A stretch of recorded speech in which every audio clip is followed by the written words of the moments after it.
from the city of Chicago, a city most recently known for its crime and violence. On this podcast, we will be sharing stories of redemption from individuals raised in the tough streets of Chicago and from around the country. Some of them were gang members, drug dealers, incarcerated, victims, and perpetrators of violence.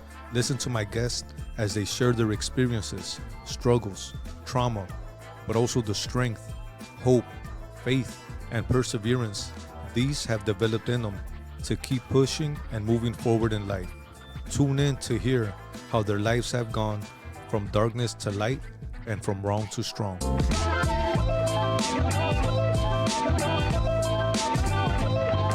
Hello everyone, and welcome to another episode of Wrong to Strong Chicago. I'm your host. My name's Omar Calvillo, and tonight I have my guest with me. His name is Carlos Alvarez. I met this brother back in 2018, and it was an interesting story how we met, but we're gonna save that story for later on.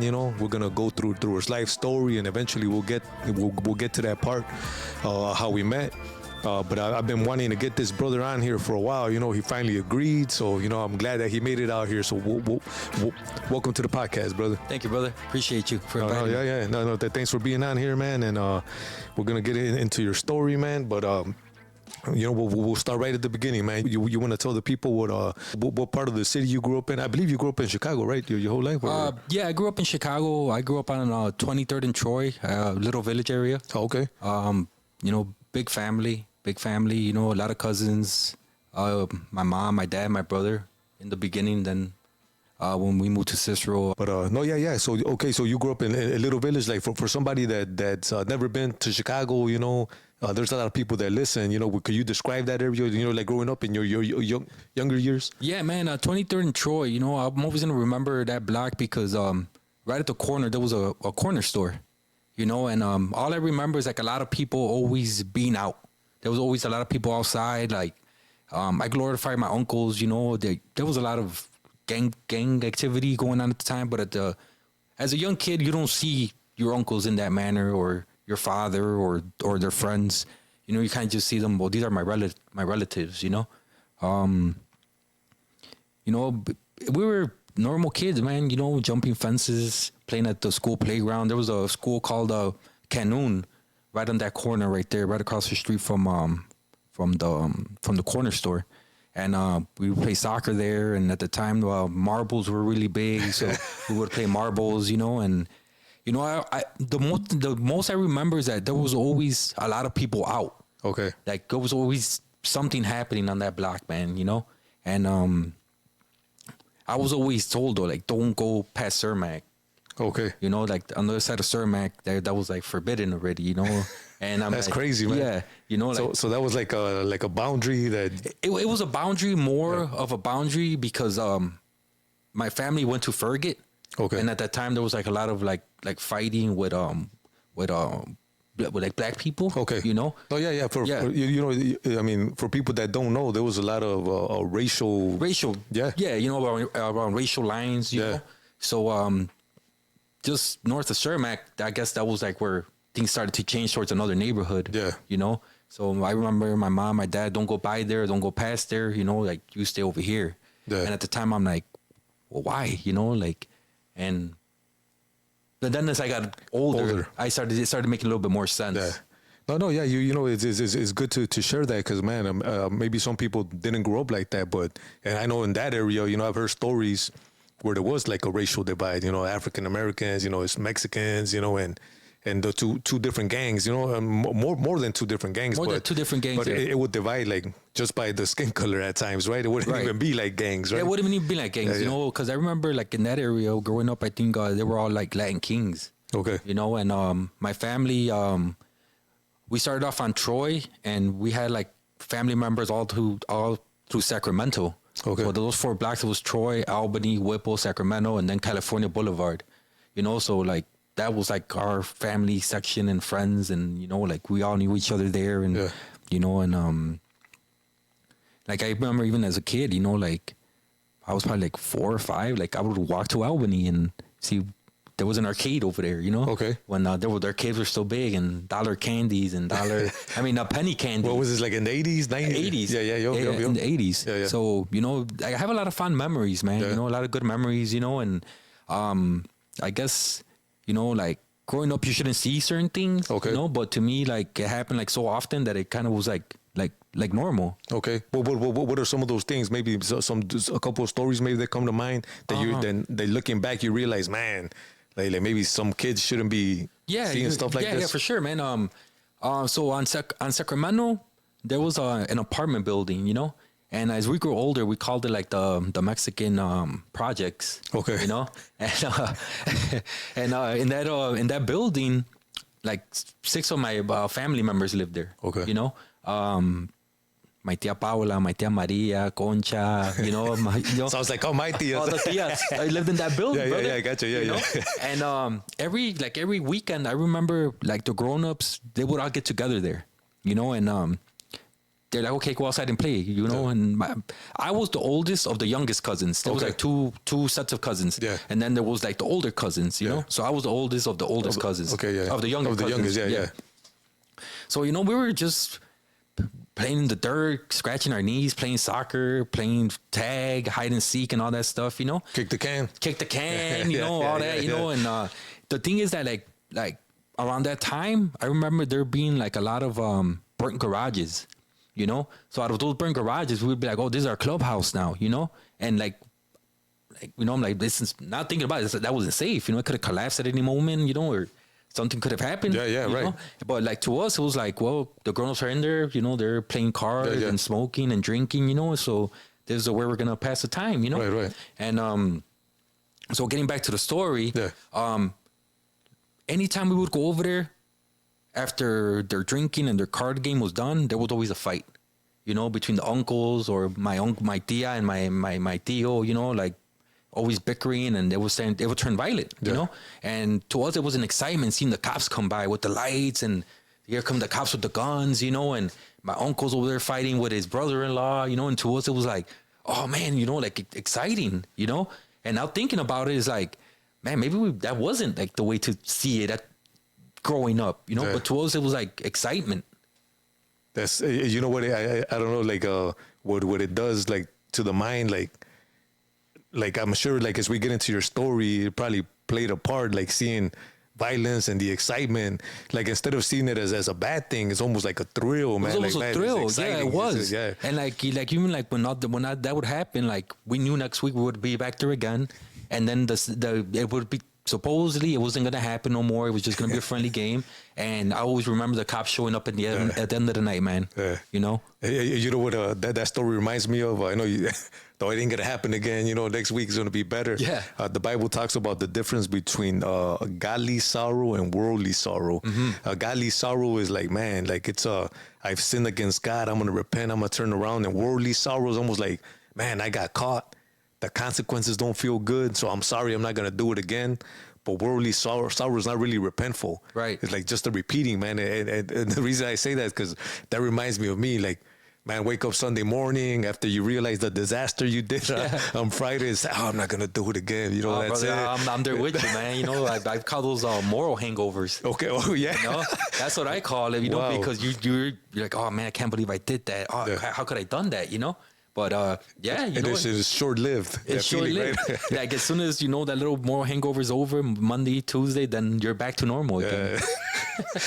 Not really normal, but you know, I like that. It's the first time I've heard that moral hangover for real. I've never heard that term, but I could definitely agree with it. You know, like what it does. And you know what? Speaking back to the families fighting. You said card games because I remember like growing up that was my family, man. Yeah. And when it comes to money.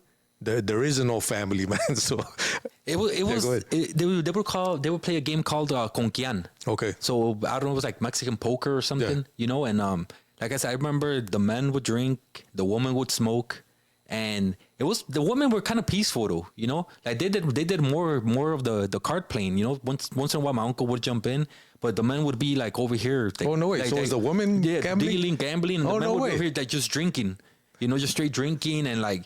I remember even a game. I don't know if you saw it being played. Like they would set out and like flip quarters, and who could get it closer to the line. Oh yeah. The line. Yeah. The line, yeah. So they would do that, you know, and then after while they were drinking, they would get into arguments. Yeah. You know, or like my aunts and my tios would argue about something, you know, and then back then like not saying that it's normal, but like slapping around your wife seemed kind of normal. Yeah, it's good that we bring it up because there were definitely different times back then, man, where it wasn't like it was just, I guess back then it was just like the norm, right? Which obviously is not good, but as little kids, you grew up seeing that and like, oh man, this is what you do in a marriage. This is how a husband and a wife, you know, get along, or you could do that, and it's the wrong way of thinking, man. And trust me, I was there. You know, I've witnessed that domestic violence, you know, fighting, throwing dishes, and things like that.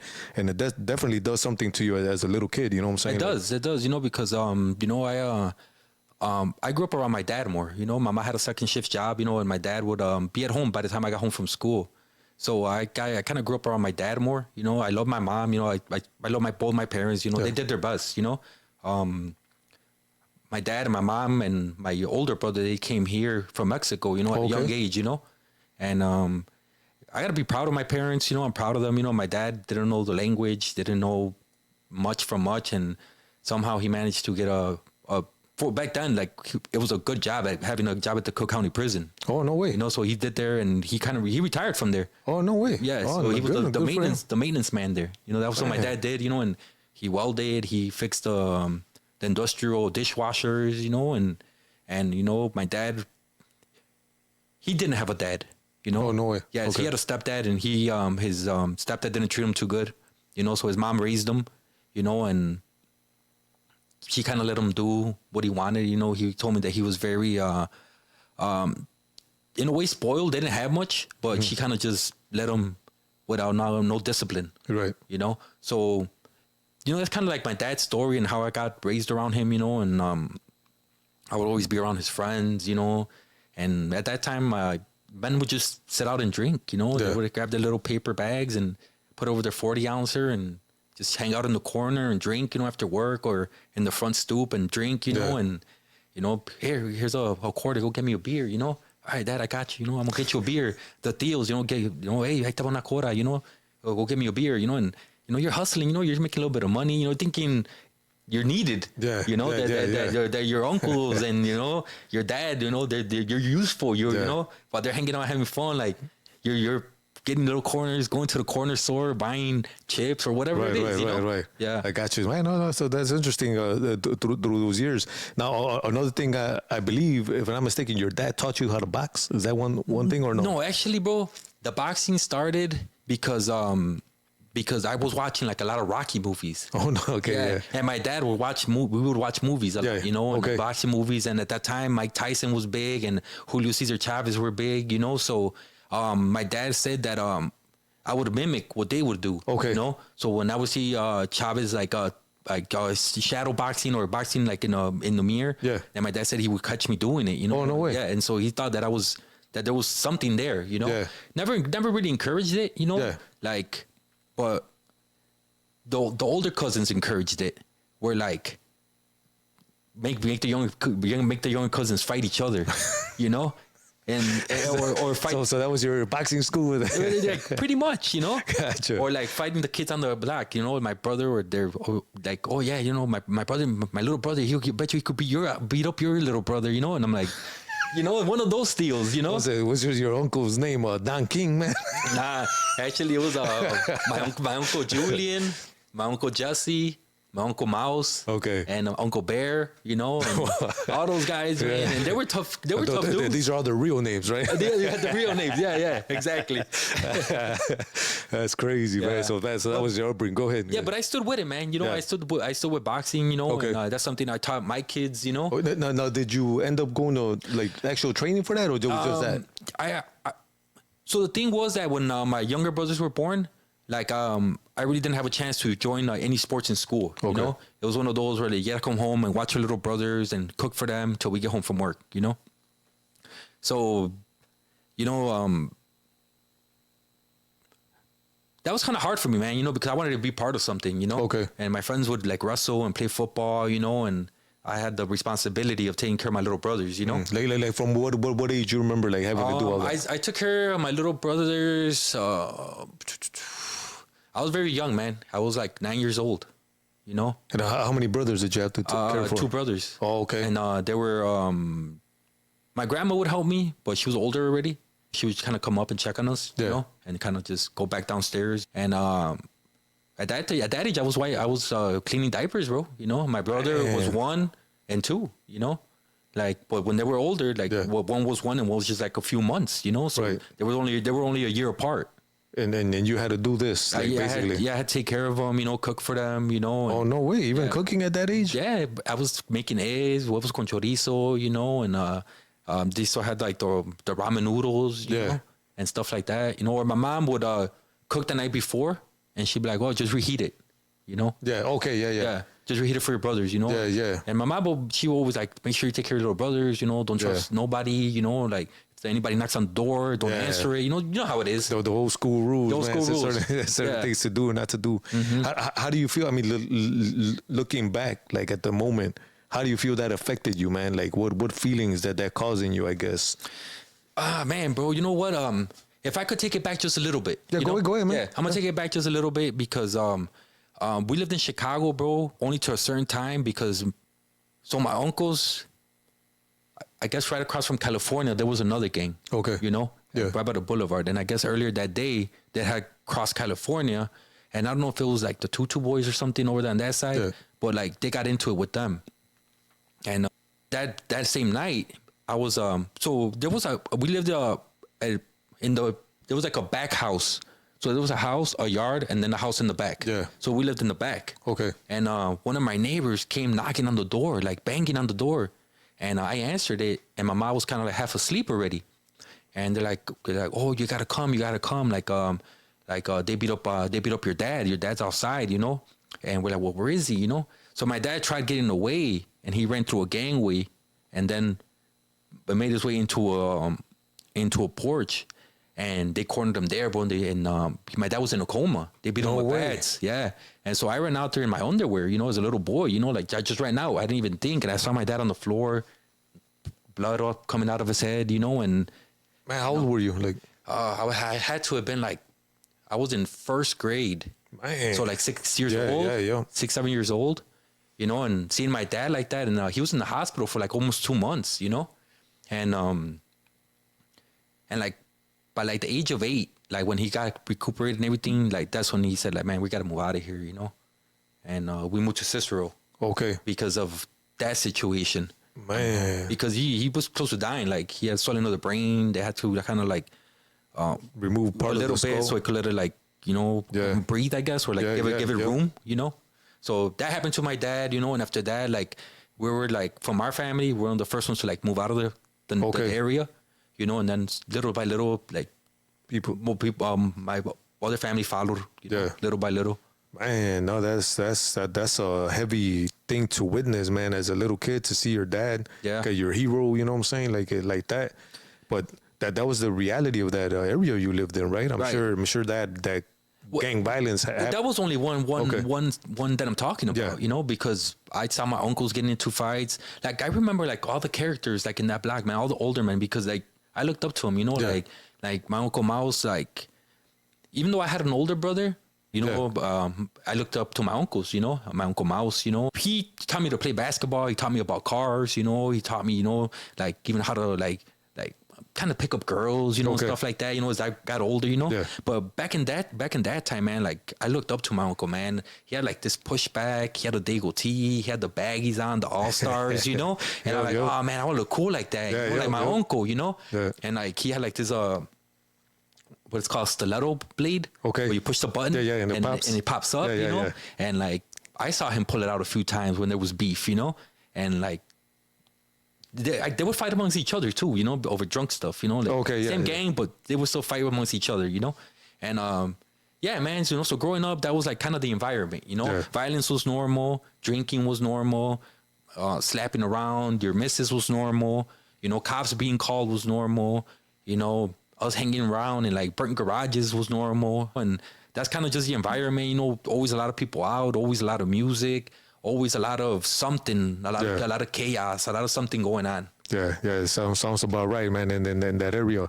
Now, I know you mentioned you moved Cicero. Like, how far, like time wise, I guess, for somebody listening, where did you move? Like, so we moved to Cicero probably like in '89. Okay. So I was born in '81.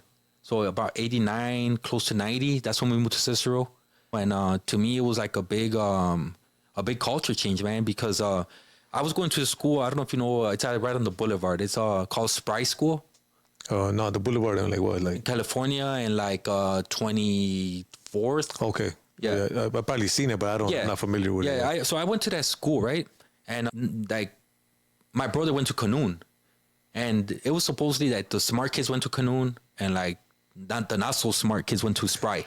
You know. Gotcha. So I went to Spry, and they only taught everything in Spanish. Like everything was taught in Spanish. So then when we moved to Cicero, I felt like a total outcast, you know, because they were speaking to me and I didn't understand it. And everything was English? Everything was English, you know. I didn't understand the word they were saying, you know, like, and that caused like for the kids who did speak English or who were already know what the homework was about, you know, like I didn't understand it, but I knew they were making fun of me. Yeah. You know, and because like I was falling so far behind, you know, and everything, you know, and what grade is this? Like? This was about like 4th grade. Gotcha. Okay. You know, and there came a time where like they would just let me sit and not do homework, and I would like that school, Woodbine. So right across the alley was my house.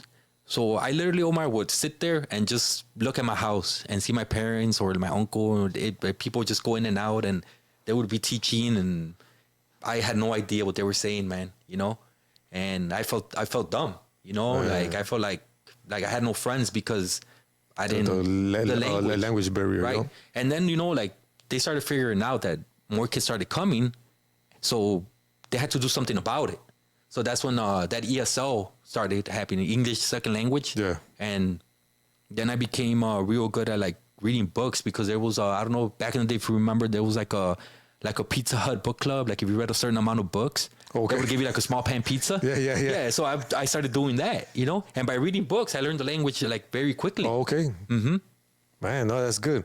And then you started, I guess, progressing, and I think did it help that more kids started coming? You know, speak Spanish and. Well, I thought that because my uncle, my cousin Chuvis Miguel, he was going through the same thing I was going through. He was 1 year younger, and same thing. He didn't know no English, so he kind of was going through the same thing, and we just couldn't wait to get out of school so me and him could hang out. And then my uncle Mouse Vince, he put up a hoop in the back of our garage, you know, like old school. Yeah. And actually, that's how I started making friends, you know. And they would come around and play basketball, you know, and I started learning the language a little bit, you know, and now more Mexicans started moving in, but I had a friend Jaime who lived a few houses down, you know, and like the culture started to change where there was still a good amount of white people, but then there was more Mexicans also, and that kind of made it easier, you know. Yeah. Now, back in those years, did you experience any of that, the racism? Well, you know what, bro? Like, I did experience some of it, you know, but I don't think it affected me much. Okay. You know, next door there was a girl. Her name was Kristen. And her dad's name was Paul, you know? And I had a younger cousin, Anna. And, you know, she was a little girl. They would play together. And then, like, we would all play together and play freeze tag. Or, you know, actually, like, when I got to Cicero, that's when I learned about Ding Dong Ditch. Okay. Because they were doing it. Okay. You know, they were in the doorbell and then we would run and hide, you know? Couldn't do that in a little village, man. No, we couldn't do that in a little village, right? I didn't even know about that. Yeah. And so, like, they started getting in trouble. And then I remember the dad saying, oh, it's those dirty Mexicans who are being a bad influence on you, you know? When in reality, I'm like, I got taught these games. Yeah. So it was like little minor stuff like that, you know? Like that whole block was pretty much white people until a little bit, like, more people started moving in, you know? And there was a few Mexicans, but I guess they had been there a while already where, like they were Yeah. They're not like us, like you know, from the neighborhood, you know, and coming over here with bad habits, you know. Yeah, right. I'm sure they didn't like that. Right. Okay, so that's like your elementary years. You want to take it like through the teenage years. How does life look for you? Anything significant, you know, in those early teenage years, you know? Yeah, I think I was a lot of a people pleaser, man. You know, and like not being the older brother, but having to take on that older brother role for my younger brothers, you know. My older brother, he would get away with everything. Like he would tell my mom, "They're not my kids. I'm not gonna take care of them," and he would just leave and not help out, and like not really do chores. Yeah, you know? right. Like he'd go and do what he wanted, you know. And like there was times where I would try to rebel a little bit. Like sometimes, you know, kids get hurt, you know, or like sometimes I wouldn't do certain things that I was supposed to do. And I would get so guilt tripped, bro, by my parents, you know, by my mom. Like, oh, I come home from work and, you know, you couldn't even do this. You know, I'm so tired, you know. And why did your brother hurt himself? Were you not watching him, you know? And it felt, bro, that I wasn't loved unless I did everything, you know? Like I had to do everything that was expected, you know, from my parents in order for them to love me, you know? And I think I figured that out as I was growing up, where like I knew the things that I was doing like was wrong, you know, but I wanted to be accepted, man, you know? Yeah. And like, oh, hey, let's go steal this over here. Oh, yeah, I'll do it, you know? And that made me feel kind of like accepted, like part of something, you know? And I was compromising a lot, you know, because my mom and my grandma did try to teach me about God. Okay. I don't know if you remember, there was a church, or I think they're still right there on Ashland. By 18th? And between 18th and Blue Island. Yeah. And my mom and my grandma, they would go to that church. Yeah. I went there a few times with my family because I have family all over like Pilsen. Okay. But that was more east of where I grew up. Yeah. I remember like, I forget the name of it, but I know which one you're talking about. Yeah. I know they would go there because I think there was a shrine to St. Jude. Okay. And like they would like pray to St. Jude. Okay. You know? And that was like their thing. And they tried. They did instill the fear of God in me, you know, like, and try to teach me what the best that they knew, you know. So I knew what was right and wrong. Yeah. You know, I knew that, you know, what my parents taught me, but at the same time, I was like pretty much in a way trying to give my parents a middle finger, you know. Yeah. Like by you rebelling. Yeah, by me rebelling, you know. Yeah. And like kind of like. And it was more than rebelling, man. You know, like I remember at the age of like 13, 14, I was hanging out with a few kids, you know. And at that time, I don't know if you remember, there was these like cigarettes. They were called BDs. They were like rolled up like in some kind of leaf or something. Man, I don't. And they smelled kind of funky, you know. Okay. But like it wasn't marijuana, but it was like it smelled a little funky. And I remember we were taking the train up north, you know, and one of my friends like, oh, I brought some markers, you know, let's tag up the trains, you know, or like the windows. And I'm like, all right, cool, man, let's do it, you know.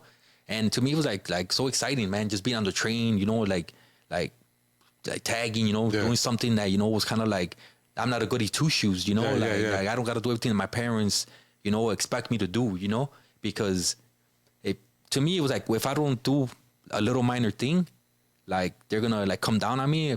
So I was like, okay, I'll show you then, you know, like I could do a lot worse, you know.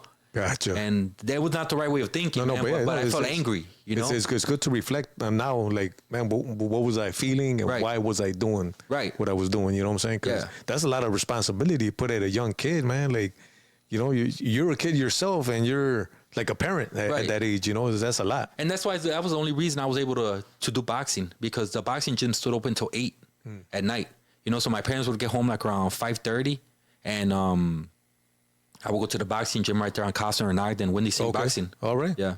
So I really enjoyed that. You know, that was an outlet for me, you know. So back to the train story, you know, like I remember, you know, like getting caught up, man, you know, getting taken to the Damon police station, you know. Okay. Yeah, you know. 22nd to Damon. 22nd to Damon, man. I grew up on 22nd to Hoyne. Oh, okay. So it was like a block down from me, man. Yeah. But we're taking the train from Cicero, the blue line to the red line, you know, and kind of just like teenagers, you know, kind of just wandering, just exploring, you know, and just tagging the trains, you know. And my mom and my dad would come down to get me to the Damon police station, you know, and I guess they thought like tagging was like was actually on 23rd. My bad. I think it's 23rd in Damon, right? Yeah, because it's not there no more. Yeah, no, but it was on 23rd. I'm doing the math because it was Cermak, and then I was on 22nd place. Yeah, and it was on 23rd.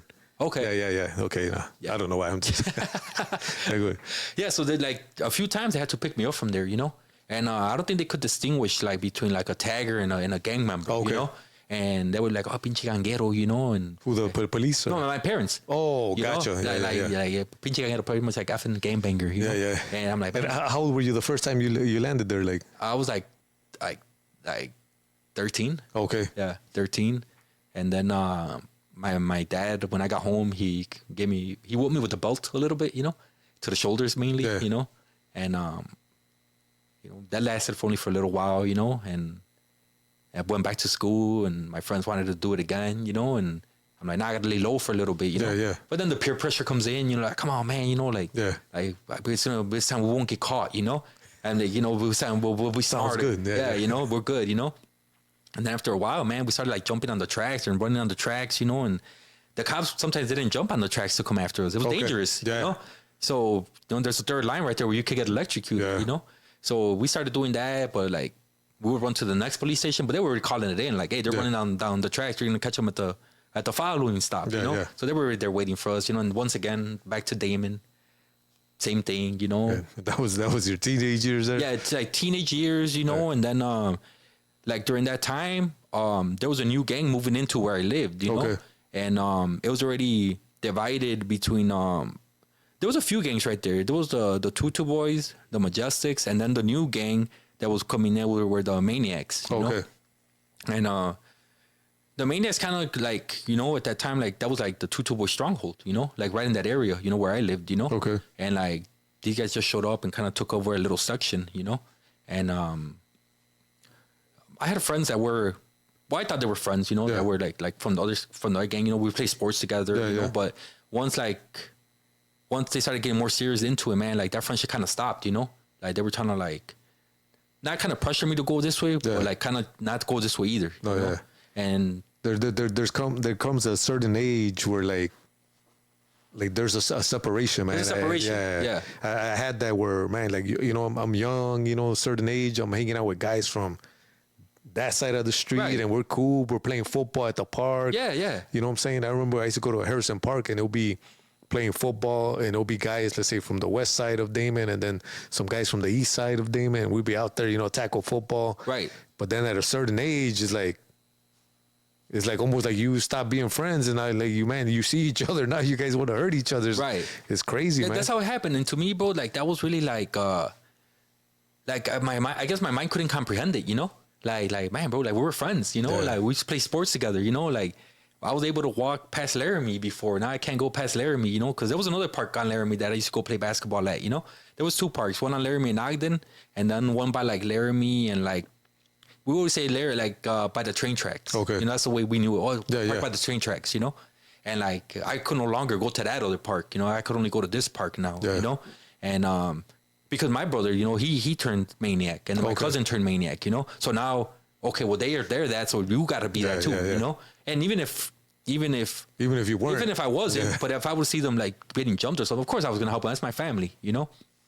And so that started happening, man. And I lived there, you know, and I really didn't like the idea of like joining the gang. Like I was trying to get away from my parents' authority, you know. Are you gonna be under? And then to have somebody else that kind of tell me what to do, like I wasn't really feeling it at the time. But you know, I would hang out, you know, like smoke and drink a little bit, but never fully, you know, like fledged in there, you know.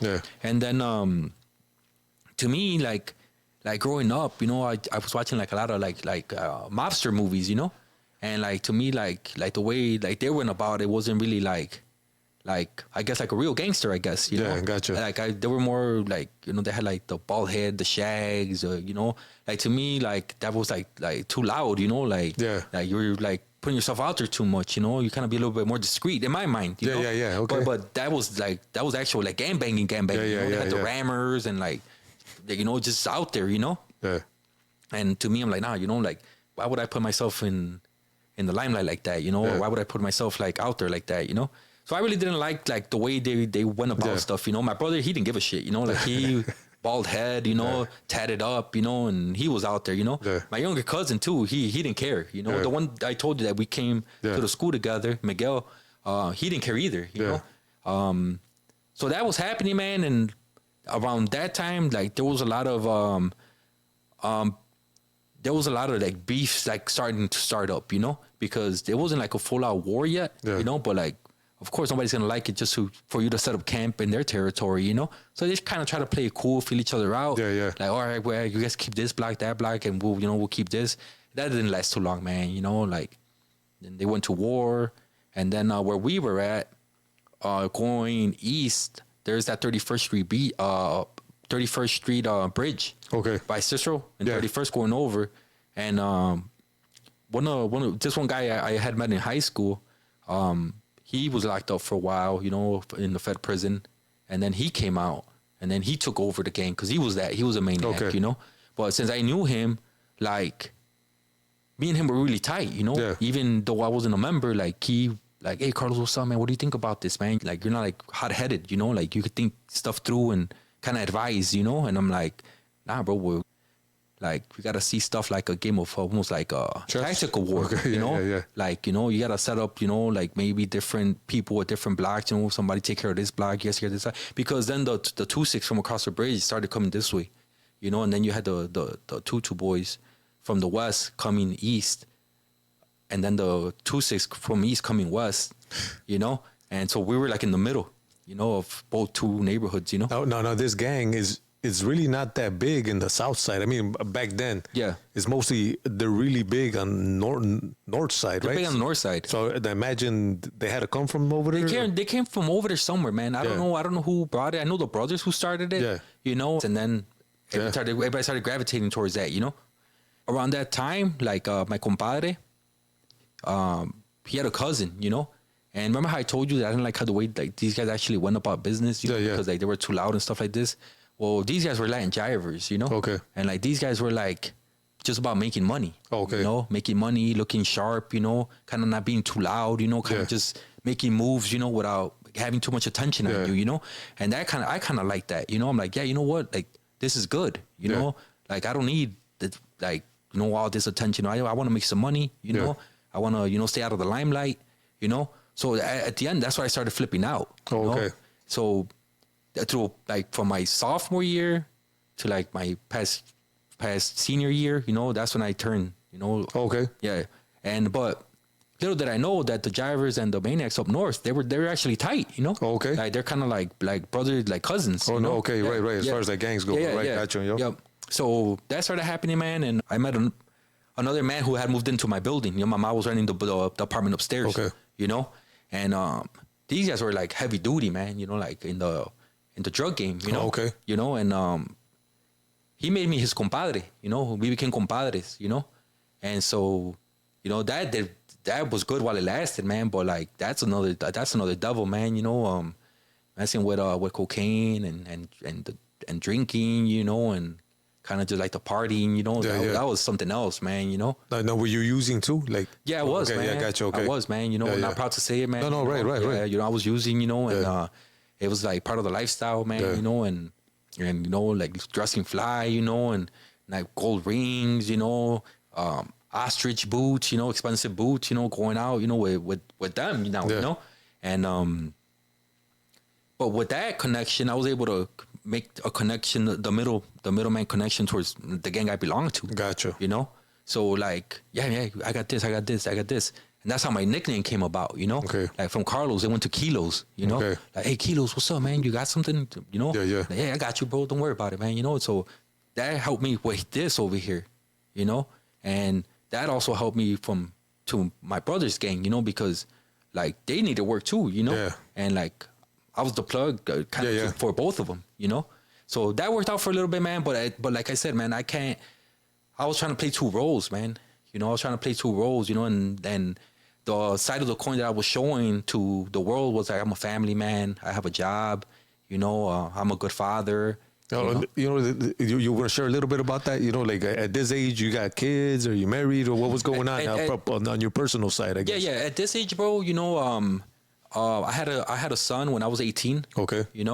And I wasn't ready to be a father, You know, I tried my best at my younger years, you know, and I'm not gonna say that I did a good job, because I would be lying, you know. Yeah, yeah. That's one thing I don't want to do. No, right. You know, I didn't consider myself being a good father, you know, just because of you know, I wanted to be still out there, you know, still doing what I was doing, and I knew that it was wrong, you know, and I didn't want to have my kids around it, but they were around it, man. You know, Yeah. like the smell goes up into the house. You know, we're smoking in the yard. You know, and you know, like, you know, Isaiah, my son Isaiah would say, Yeah. "Oh, it smells funny," you know, and you know, like damn, you know, like I gotta stop doing this, you know. Yeah. But it didn't stop till later on in life, bro. Yeah. You know? Gotcha. And you know, and Isaiah, you know, I love my son. You know, he had a rough, you know, upbringing. You know, it was rough, man. You know, just because I didn't have my priorities straight, man. No, right. You know? At that young age, you know, you don't. Okay, so you say you were trying to portray this family man, but you were actually doing all this. So eventually, what does that life lead you to or into? I guess like. Oh man, you know, then when I had Isaiah, man, I had caught a case already, you know. I had caught a gun case, you know, and since it was the first time, it was kind of like a slap on the wrist, you know. Gotcha. And kind of let me go, and I said, okay, I'm gonna be smarter about it, you know. I'm not gonna get caught again, you know, not be a knucklehead about things. So I held a few jobs down, man, you know. I was a roofer for a while, you know, and I did construction for a while, you know. After that, I landed a job at this medical office. They had me doing logistics for like their courier service. So Still doing? I never let that other Okay, side got go. you. All right, know? all right. Like even though I got different jobs and I was making still like money, Yeah. you know, like I never let that go completely. Okay. I just told myself, this is what I'm gonna put out to the world. Yeah. I'm a family man. I'm a man who does good. I'm a man who takes his kids out on the weekends. You know, the weekends we go. You know, we had Christmases, we had, you know, Thanksgivings, birthdays. You know, like little vacations. You know, Yeah. like everything. You know, like I thought was making me a good dad. Yeah, you know? yeah. My kids had like the Game Boys and like nice clothing, things that I thought that's what was Yeah. good. But like one thing, man, like I gotta give myself a little bit of credit, man. Like my mom was real like be like a clean and neat freak, you know. So like growing up, man, like I couldn't like watch Saturday cartoons, man, you know. Yeah. And so like growing up, man, I let my kids be kids, man, you know. But I disciplined them, you know. Yeah. But like, hey, man, come on, let's watch some cartoons, you know. Then after this, we'll clean the house, you know. Yeah. Put on some music for them, man. Make it kind of chill, you know. They had a nice big yard, you know, and they had lots of friends, and their friends would come over, and I had a pool back there, you know, so they would go in the pool, you know, and you know they were in sports, man, you know, all that good stuff, you know, Okay, that little gotcha. boy should have, you know. Yeah. But while that's going on, I got this other side of my life going on, you know. Gotcha. Yeah, and while all that was happening, man, like I didn't know that the feds were building a RICO case, like with that gang in my neighborhood, you know. And I remember telling my brother, and I'm not gonna say the leader's name at the time because I was close to him. And I don't want to put his name out there, you know. Right. Like I had told him too, like hey, man, you don't find it like a little funny that they're letting us get away with so much, you know? Like and the cops are not showing up, you know, and nothing's happening, you know? Like nah, man, like, you know, in the city, you know, it's like this, you know, like they gotta get used to it, you know. But to me, it was like, nah, man, there's something there's something odd, you know, something weird going on, you know. And they let it happen, man, and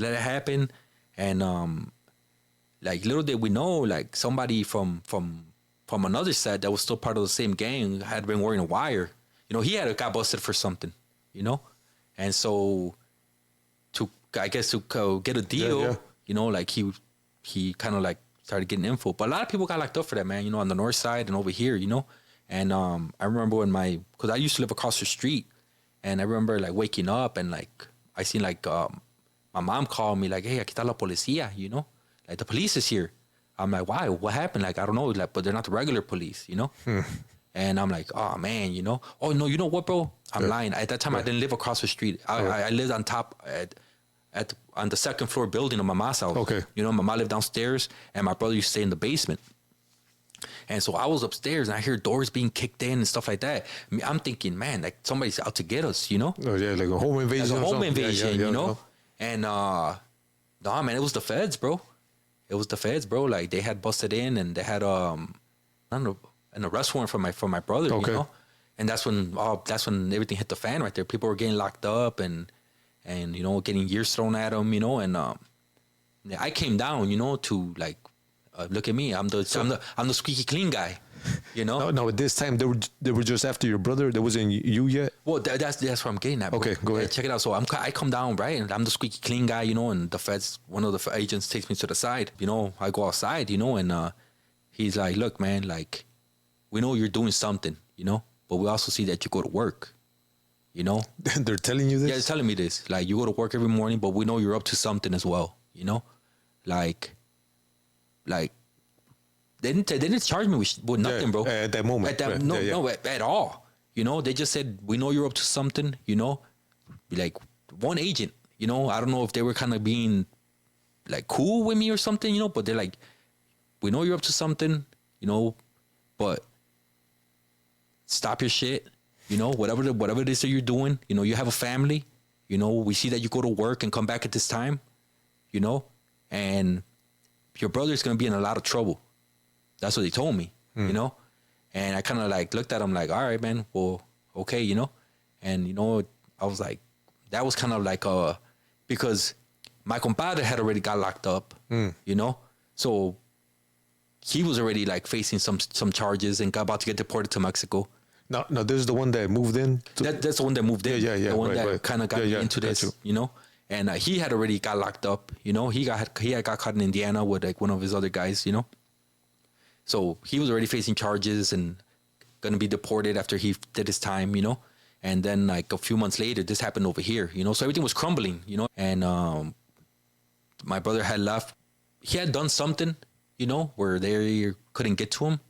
So I was walking to the corner store, you know, and now the neighborhood's empty, man. Like, there's hardly anybody out, man. So now it's a free for all. Everybody's kind of just driving through there, you know. So they came for that whole gang. They pretty much, man. Yeah. They actually came out on a show on cable, bro. Okay. I don't know what it was called. Like, it was like called like Gang City or something. Okay. Or something. Gangland or something. Okay. You know, they came out on that show, man. Okay. You know, and when that happened, bro, like, you know, like that neighborhood was kind of like a ghost town now, you know. So like everybody who was against them was kind of just free for all, just driving by there, you know, and like I was going to the corner store to get something, and so they came down a one way, you know, and they turned into the alley, and I had to recross the alley, and they jumped out of the van, you know, and I'm looking back, and they start representing, you know, and this and that. I kind of ignored it. I keep walking forward. So now I'm walking forward towards 31st, and right on the corner, at the corner store, there's a guy with a hood on, you know? So now I'm stuck between the van and this guy here. I'm in the middle, you know? I can't go that way. They're like, there's a bunch of them. So I took my chances towards the one guy, you know? And as soon as he sees me take off that way, like, he starts running towards me. So now we're running towards each other, and I make a right onto 31st, you know? He turns right behind me, and I hear boom, you know? And he was shooting at me, you know? And I'm like, you know, I'm like, all right, let me just, you know, I was weaving in and out of cars, you know, thinking that he's going to follow, you know, but no, he waited for me to weave out, you know, and on the weave out, he shot at me and hit me in my back, you know. And when it hit me in my back, I went down, bro, you know, face first. I got up and I kept running, you know. And then I hear another one. And then that one hit, like, right. The first one hit me on my waist, and the second one hit me on my right butt cheek, you know. And that one went in and out, and I went down again. I got up, I tried to run, and my right leg gave out, you know. It just gave out, and I kind of just like, I was like in the street next to cars that were parked there. And I turned around, and he's still running towards me. Oh. And I'm like, man, I got to kind of scoot. Like, I scooted into the sidewalk now. And I'm sitting behind the car like this. I'm like, he's going to turn into this corner, and now I'm done, you know. And then I hear like squealing from like tires screeching.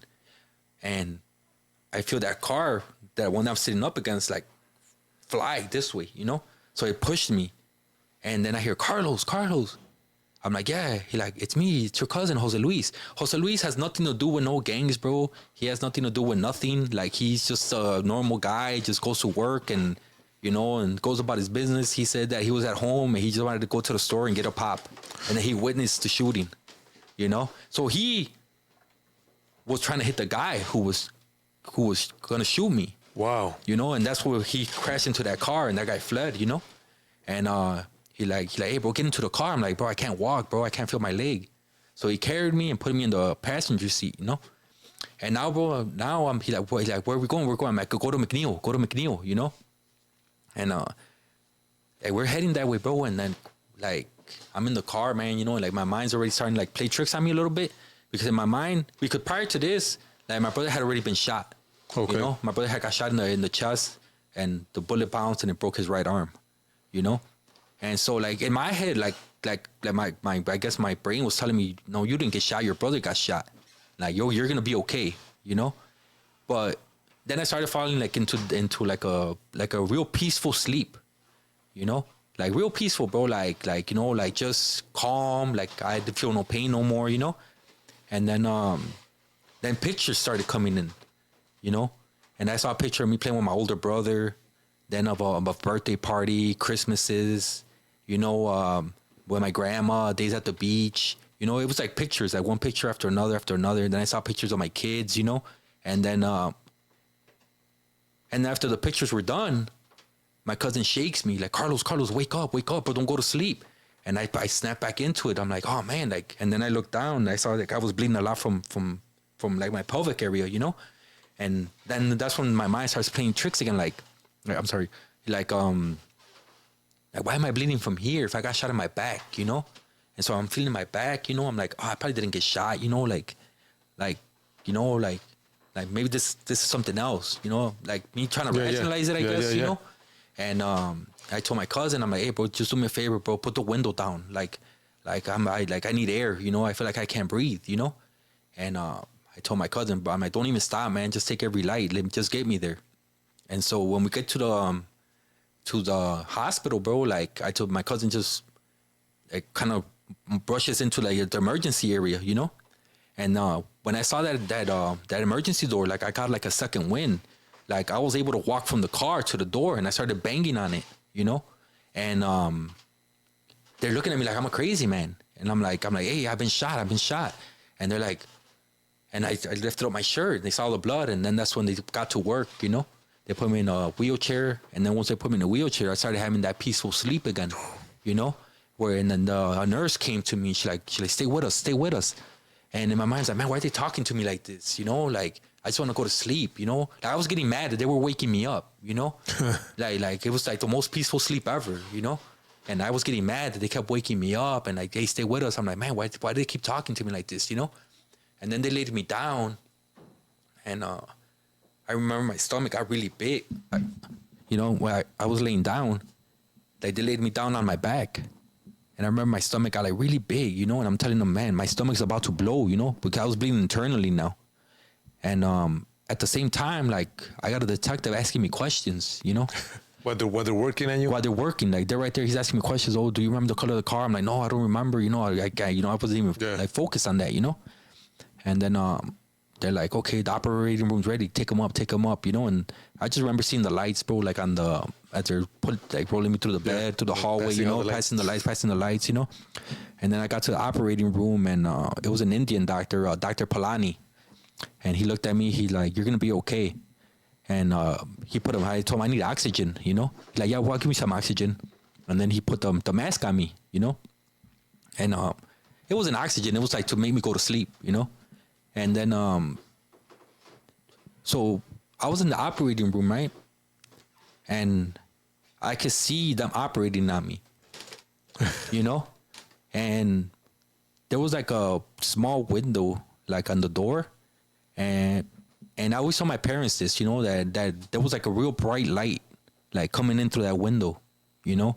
And something was calling me to the light, but at the same time, I was scared to go towards it, you know, because I felt like even though that was going on, I knew I had kids, you know, and like I'm like, no, I can't, you know, I have kids, you know, and like I remember saying that, no, I can't, you know, I have kids, and you know, then after that I woke up, you know, and I'm back I'm waking up from the operating and everything that happened, you know, and my mom said that the priest had told them to pray for me because I had already kind of like passed away for a little bit, you know, to pray. During the surgery? Yeah, during the surgery. You know, I kind of like flatlined a little bit, you know, and they're like, cause I needed a blood transfusion, bro. I hit an artery, you know, Oh, man. so in my leg, so they had to repair that artery, you know, and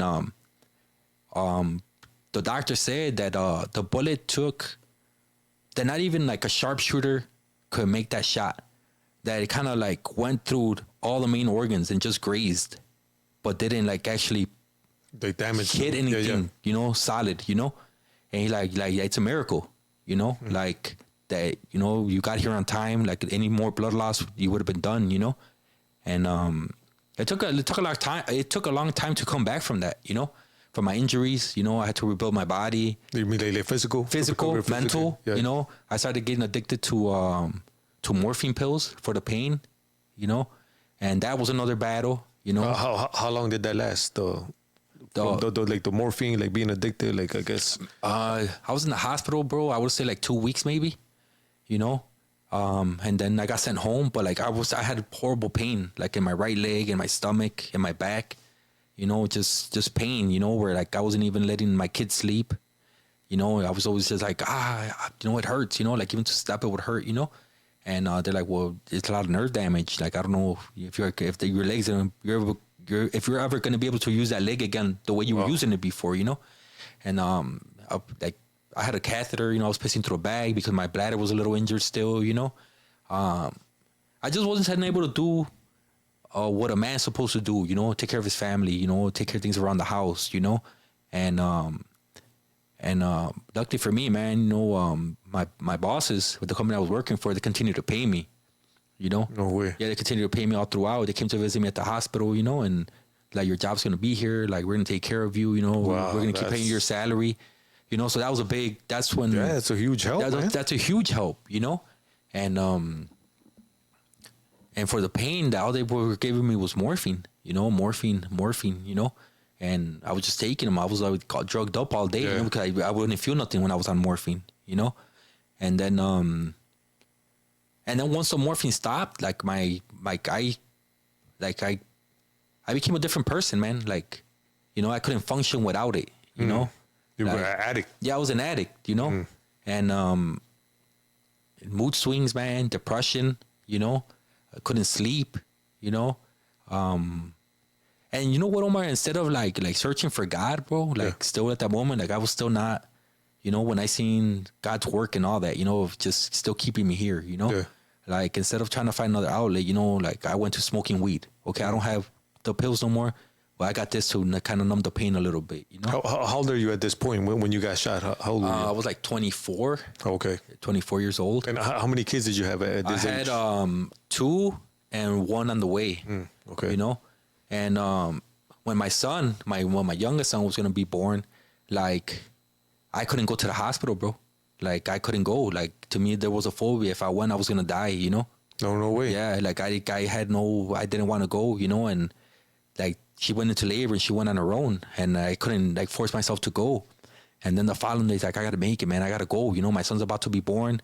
You know, I drove to no, I didn't even think I was driving at the time. I think somebody drove me to Rush. I think my best friend drove me to Rush, and he left me like at the front door because I was walking with a cane now. Okay. You know, like my body started healing a little bit. You know, so I started walking with a cane. And right before I went into the hospital, man, I threw up in front. You know, just the nerves and the anxiety, you know, of going back into something like that, and the sounds, the beeping, the machinery and everything, man, that kind of just like brought back like flashbacks, I guess, you know, of that traumatic event. Oh, yeah. And then when my son was born, it all stopped. You know, once Tony was born, I held him like nothing else. Everything just like disappeared. You know. And that's real, man. That the trauma, man. Everything that you went through, man. I want to go back to what you said. I was when you were telling the story, like I visualized you by that car, and the guy coming at you. He was basically gonna finish you off. Yeah. And what are the odds of your cousin being in that car, man, where you just happen to land? And that's a miracle in itself, man. That, you know, like, go ahead, man. That's a big miracle, bro. And like my cousin Alberto, I had gotten him a job with me at this medical place where he was one of my couriers, you know. So my cousin who saved me, his name's Jose Luis, you know. And my cousin Alberto told me later that they were at the house watching movies, and he's like, "I'm gonna go get a pop," and they're like, "We got pop here." Like, "Oh, it's not the type I want though." And he's like, "Oh, you're a fool, dude. Like, why are you gonna go? You know, like, well, because I want this pop, you know." And they said it was so odd the way he was acting, you know, just like, what, like in the middle of the movie, like you want a pop, you know, like, you know, there's plenty of pop here, you know. And I'm like, and asking him, I'm like, "Hey, bro," I'm like, well, what got you out of your house, you know? He's like, "I don't know, bro. Like, I felt like desesperado." Yeah. Like Yo. like kind of like the desperation. Like he couldn't sit here. I gotta get out of here, you know. And he said he was driving down 48th, and then on 31st he made that right. And once he made that right, he saw the guy shooting at me, and he saw when he was shooting at me a few times before he hit me, you know. I guess he saw my zigzag, so he's like, "Well, I'm not gonna follow him. I'm just gonna wait for him to come out of that zag," and you know, that's when he got me, bro. You know, and yeah, he was gonna finish me off, man. You know, he was gonna finish me off, and I knew that I was just waiting now because when I went to around the car, I'm kind of just sitting back, like I'm right now right here. I'm looking to my left. I'm like, he's gonna come from this side, and just that's it. You know, there's nothing I could do. And then I feel the flung me forward and my name, and I'm like, "Bang!" Now I say thank you, Lord. You know. Yeah, man. To look back and you see like God's hand in the moments, man. So okay, so we're back in the story. Your son was born. How does life look moving forward? Like, are you? I know you mentioned smoking weed. Like, is that something that stuck with you, or like, how does life look after that? Like, that stuck with me for a little while, man. And you know, that stuck with me. Drinking stuck with me. At the same time, you know, like in my mind, it's like, well, I'm still providing. Okay. You know, I'm still taking my kids to football practice. I'm still training with them, showing them how to box. We're still working out together.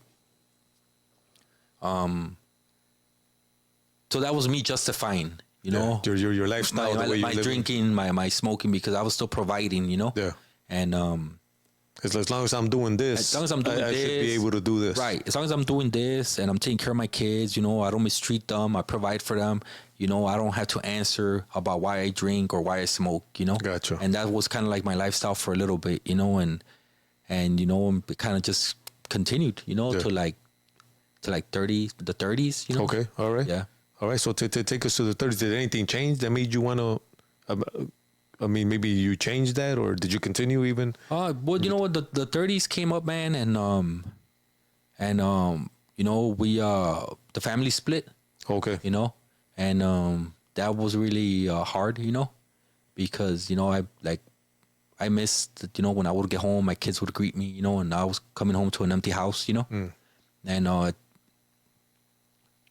and you know that hurt a lot, man, you know, because you know I love my kids, man, you know, I love my kids, you know, and you know they mean the world to me, and instead of trying to do things differently, like I just got even more depressed, more drinking, more smoking, you know, and still trying to go see my kids, you know, on the weekends, you know, and now it was only every other weekend, you know. And at first it wasn't every other weekend. That came later. Okay. You know? Like at first it was just kind of a verbal agreement. You know? Yeah. And but it didn't feel the same, man. You know, it's like having them every day, you know, and seeing them, interacting with them, you know, that kind of just was spiraling, and you know, from that, you know, like being at bars, you know, and being angry at this, so I was like started like fights, you know, or anybody look at me a certain way, or because I was already like upset about something else, you know, that it didn't take much. Gotcha. You know, and so I was getting into a lot of bar fights, man, you know, a lot of like altercations, you know. You know, I suffered unnecessary, man, because of my own stupidities, man. You know, and then I went back to prison, you know. But back to prison. Were you in prison before, or you were just talking about like Just about like the to Damon, to like Damon, mentioned, in you and know, out? and like remember I had told you I had caught a case and they gave us a slap on the wrist of probation. I just got with a handgun, you know, stuff. Oh, like right, that. right. Yeah. So now this time, like it was more serious now, you know. Okay. Now it was a bigger charge, you know, because once again, you know, I'm being a hothead, you know, and I'm not mentally I'm not right. Yeah, you yeah. know. I have. Well, once again, I'm telling myself, well, at least you have your apartment, you have your car, you're making an effort to see your kids, you know, like I'm gonna do this, you know, like a checklist almost, you know, yeah. doing this. So now I get a little me time, you know, right. But you know so it was another gun case now, you know. And I fought it for a few years because I knew I was gonna go away, you know. Oh, okay. Yeah, so you knew. I knew. You know, I was just trying to like, get all my ducks in a row. Gotcha. You know, and like make money and leave a certain amount of money. You know, and sell everything that had a value. So even while you're fighting the case, you're still doing like maybe a little. Yeah. I got you. Okay, on the side. On the side, you know. So what ended up happening with that case? It started off for like 10 years, and it got down to 5 years at 50. Okay. You know. So it was a state charge. It was in the federal, right? No. It wasn't federal. State. Okay, state, you know. So it was 5 at 50. So what is that? 2.5. Yeah. You know, Yep. and then 6 months, good time. It says it was my first time being in there. And I went to what's it called? It's they were promoting this joint as like a rehab, like as a help, like a program type of like a drug program, like something like that. It was up in Sheridan. Oh, Sheridan. Okay, yeah. And I had when I was at Stateville Holding. Yeah. Where you go like for receiving. Yeah, for receiving. So they find where to send you. Yeah. You know, they have you go talk to somebody. You know. And they were asking about my kids and if I drink and if I smoked, you know. And I kind of just told them, hey, man, you know, like if you guys could just send me somewhere close, man, you know, so my family come see me, you know. And like I said, he was promoting like, oh, well, there's this treatment joint, prison, you know, like where they kind of help you out if you have issues, you know. And he was kind of guided. He had like a questionnaire, like, do you smoke? And he's like, I'm like, yeah. You know, like, do you drink? Yeah, but I guess so he was like guiding you. Yeah, I guess you get kickbacks from the state. You know, like if certain people go there and pass the program. Oh, okay, yeah. It's good. Yeah, I got you. You know what I'm saying? Yeah. So now I'm at Sheridan. You know, how far is Sheridan from Chicago? Like 3 hours. Okay, it's not bad. It's not bad for a prison. Right. Yeah. And so, you know, and for me that was a big life change, bro. Because like I said, I was fighting it the whole time. You know, and how many years did you fight for? Like two and a half. All right. You know? Okay. Yeah, I fought it for a while, man. You know, and so like I had no like time and county. You know, like so it wasn't. You had to do the whole. Do the whole thing. You know. Yeah. But in my head, I'm like, well, I'm gonna make money at this time. And just kind of leave it all behind for when I'm gone. They have something to fall back on. You know, that was my main concern. You know, and so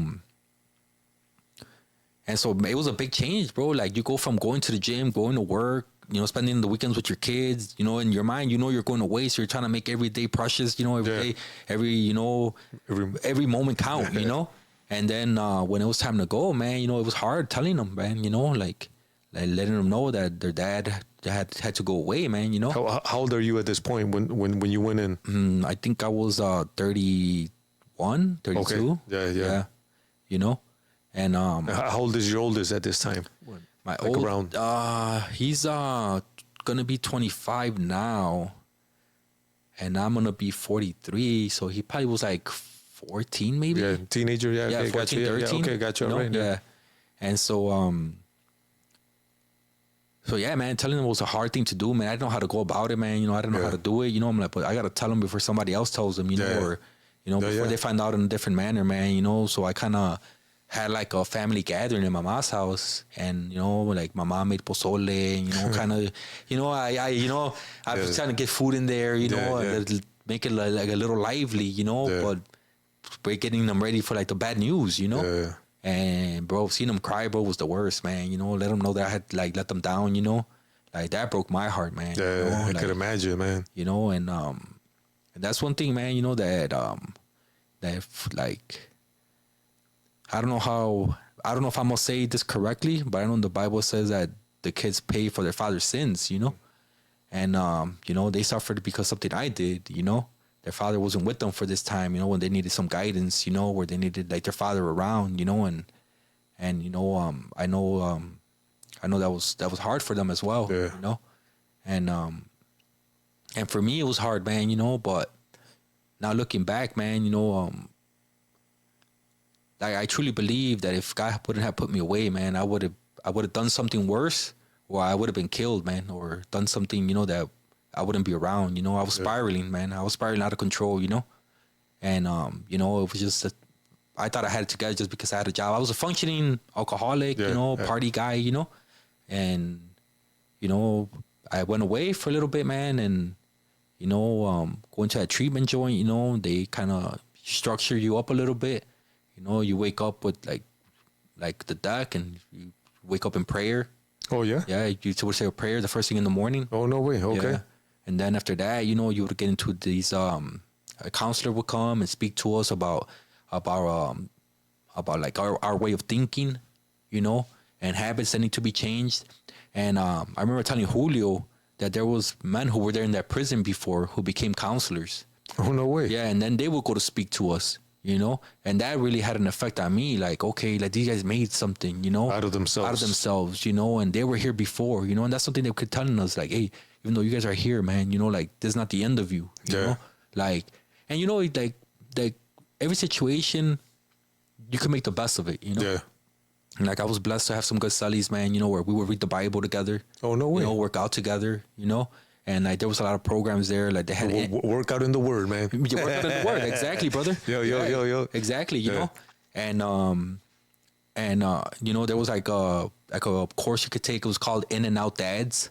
You know, like you're in prison, your kids are out, you know, in and out. So how to speak to somebody, you know, like your son, you know, your how to go still be a father while you're in there. Man, you know? that's huge, man. That to be able to be like learning that while you're going through it. Right. So like I said, man, like I know it says that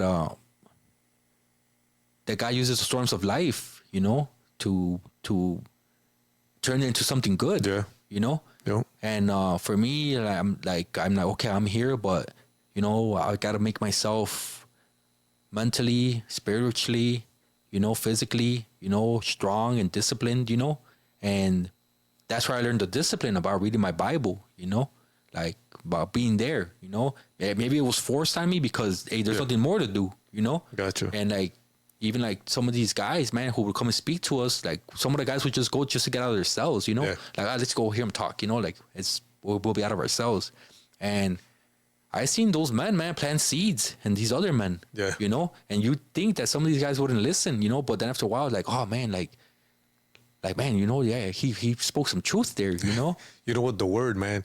Like I told you, I go to Cook County, and one of the men asked, like, man, is it okay if I come here and how did he put it, man? Like 1 foot in, 1 foot out. Yeah. Kind of like, yeah, and I'm just here to get out my cell, you know? Right. Like and I tell him, man, come if you even got like the wrong intention of being here. Yeah. Because the word of God is gonna do what it needs to do in their lives, man. Like, so I agree with that. Like, man, these guys, I had a guy on here who said he went to a Bible study just so he could get out of his cell. Right. He's like, man, hey, let me, you know, I'll go. Just because he had an extra hour to get out of his cell. And then, hey, you guys got snacks or anything? But it was one of those moments where the pastor preached. He went back, you know, he shared a word with him where he didn't, he dismissed God, didn't want nothing to do with him. But he went back in his cell, like you mentioned. Hey, man, that guy spoke some truth. Now what he shared is going around in his mind. And eventually, you know, it started him on the road to seeking God. Exactly, brother. You know, and even when we would go to church, you know, a lot of guys use the church to like pass kites or, you know, do something else that besides the church, you know, and like there was a big like not disagreement, but like kind of just talk, you know, like, hey, so should these guys be going, you know, if they're not even interested, you know, like, and you never know when God's gonna touch somebody, man. Oh yeah. You know, like even if they're doing like messed up stuff, like maybe it's something that priest or that pastor is gonna say, man, it's gonna touch somebody, you know. And you never know. God works in mysterious ways, man, you know, and I seen a lot of change in there, man, you know, and especially seeing like the men who would come talk to us. That's why I told Julio, I'm like, man, what you guys are doing is great, man, because I could relate more to somebody who's more like me, you know? You're talking about Julio because he's going into Cook County now, right? Yeah. Okay. And when I went to his group, you know, we were talking about it. Okay. You know? And I told him like what I had gone through and how I looked more to like forward to like guys like us like coming to talk to me, you know, like I could connect more. Yeah. You know, it would resonate more. Yeah. You know? Gotcha, man. Thanks for sharing that, man. Because to hear that perspective of you being in there and seeing like somebody who was locked up coming in and sharing and giving hope, you know, like that means a lot, man. Yeah. You know, so like, you know, that happened, man. And, you know, like I did like maybe like a year and a half in total, you know, which is not what I'm not going to say it's not bad. Maybe for somebody else it was bad, you know. No, yeah. But for me, it seemed like a blessing. So they took a year off your sentence because you were supposed to do 2.5, right? 2.5, and they took 6 months, and then because I completed some other stuff in there. So they give you an extra 6 months. Yeah. Man, that's a blessing, man. And I was staying out of trouble, man, you know, kind of just doing my time, reading, you know, working out, you know.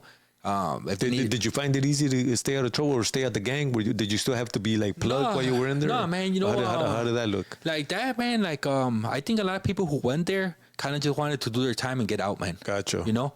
So like, everybody kind of had like the same mindset? There was gangs, you know, of course, there's knuckleheads everywhere, you know, and there's good people and bad people everywhere, you know, but it's really up to you, you know? Yeah. You know, if you're not about it, if you don't want to say, you know, like I carried myself as a quiet guy who wasn't going to start nothing if you don't start nothing with me, you know? And, you know, that's the best way to be, man, for real, yo. You know, I would be out there working out, hey, brother, how you doing? You know, and kind of just carry myself in that manner. Yeah. You know, and I was fine, you know? All right. So you get out, you do your work. How does life look for you, like, when you come back home? So I get out, man. You know, I get out, and of course, you know, everybody, my brothers, they want to have like a Mexican party, you know, more drinking, more banda music playing, you know, and it's easy to fall right back, man. You know, it's easy to fall right back, man. You know, and like the promises I had made while I was in there, man. As soon as I came back out, you know, and I was on house arrest, in my mind, I'm like, well, I can't get in trouble here.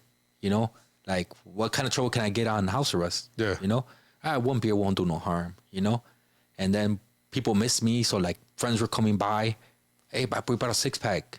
All right, cool, man. You know, and just like that, cousins, brothers. You know. Oh man, come on!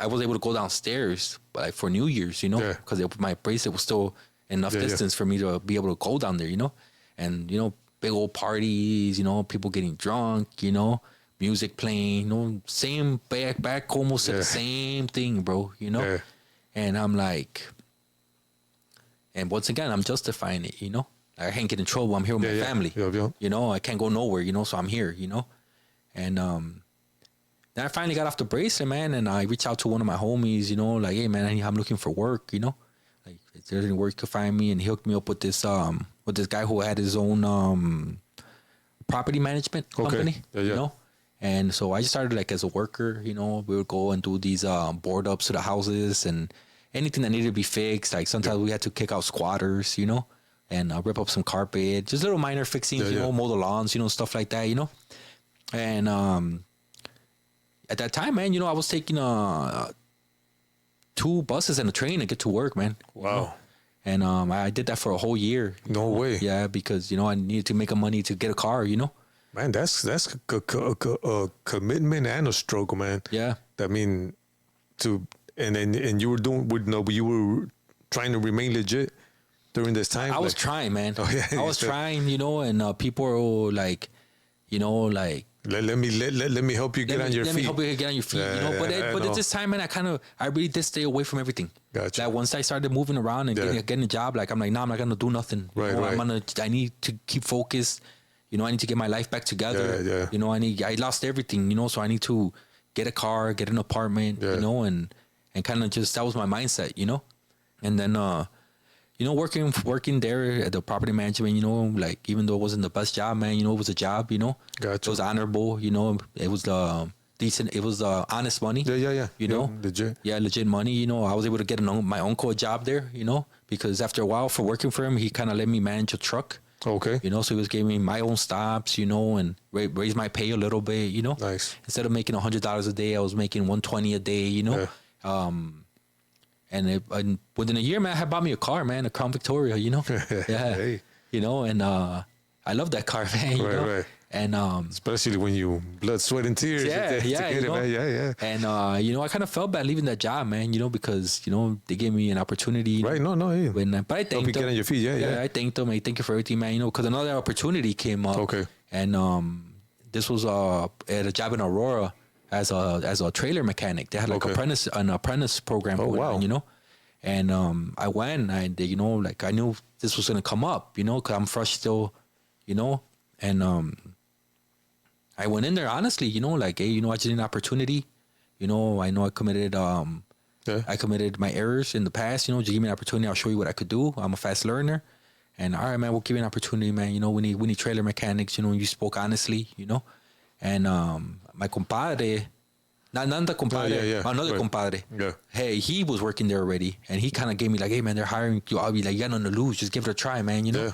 And I went over there, man, and, you know, right there, they taught me how to weld.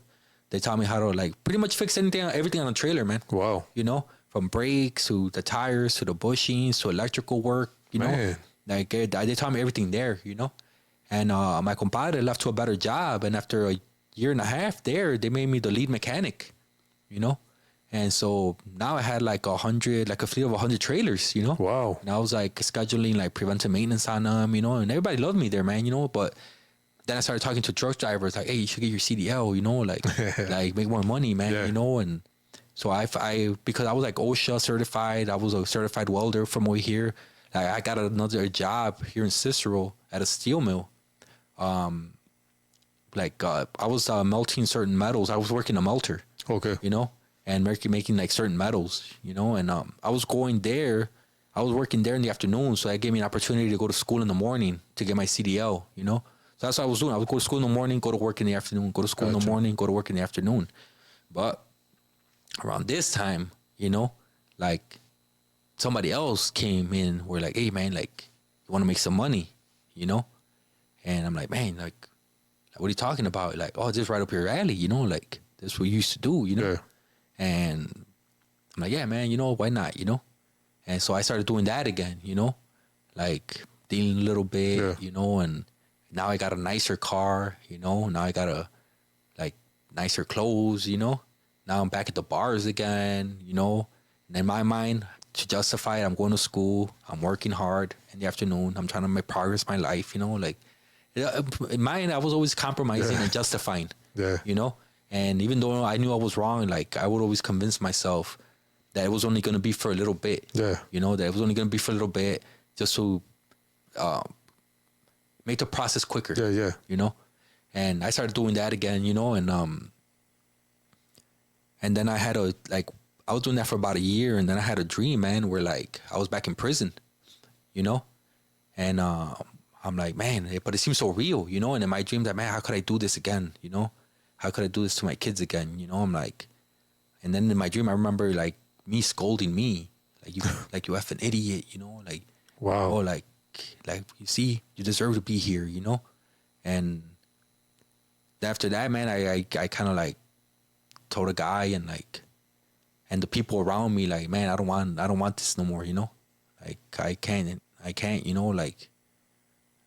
I don't want the lifestyle, you know. I don't want anything, you know. I kind of just want to drive trucks and just live a good life, you know, legit life, you know. And so I started going to, I always went to St. Mary's Church, you know, the Catholic church right there by my mom's house. I always went there, you know, every Sunday, you know. On Wednesdays I would go, but it was more like another like check off box, you know, just saying, okay, I went to church, you know. Like I used to go to Catholic church just like if God were taking attendance. Yeah, take that here, you know. Yeah, exactly.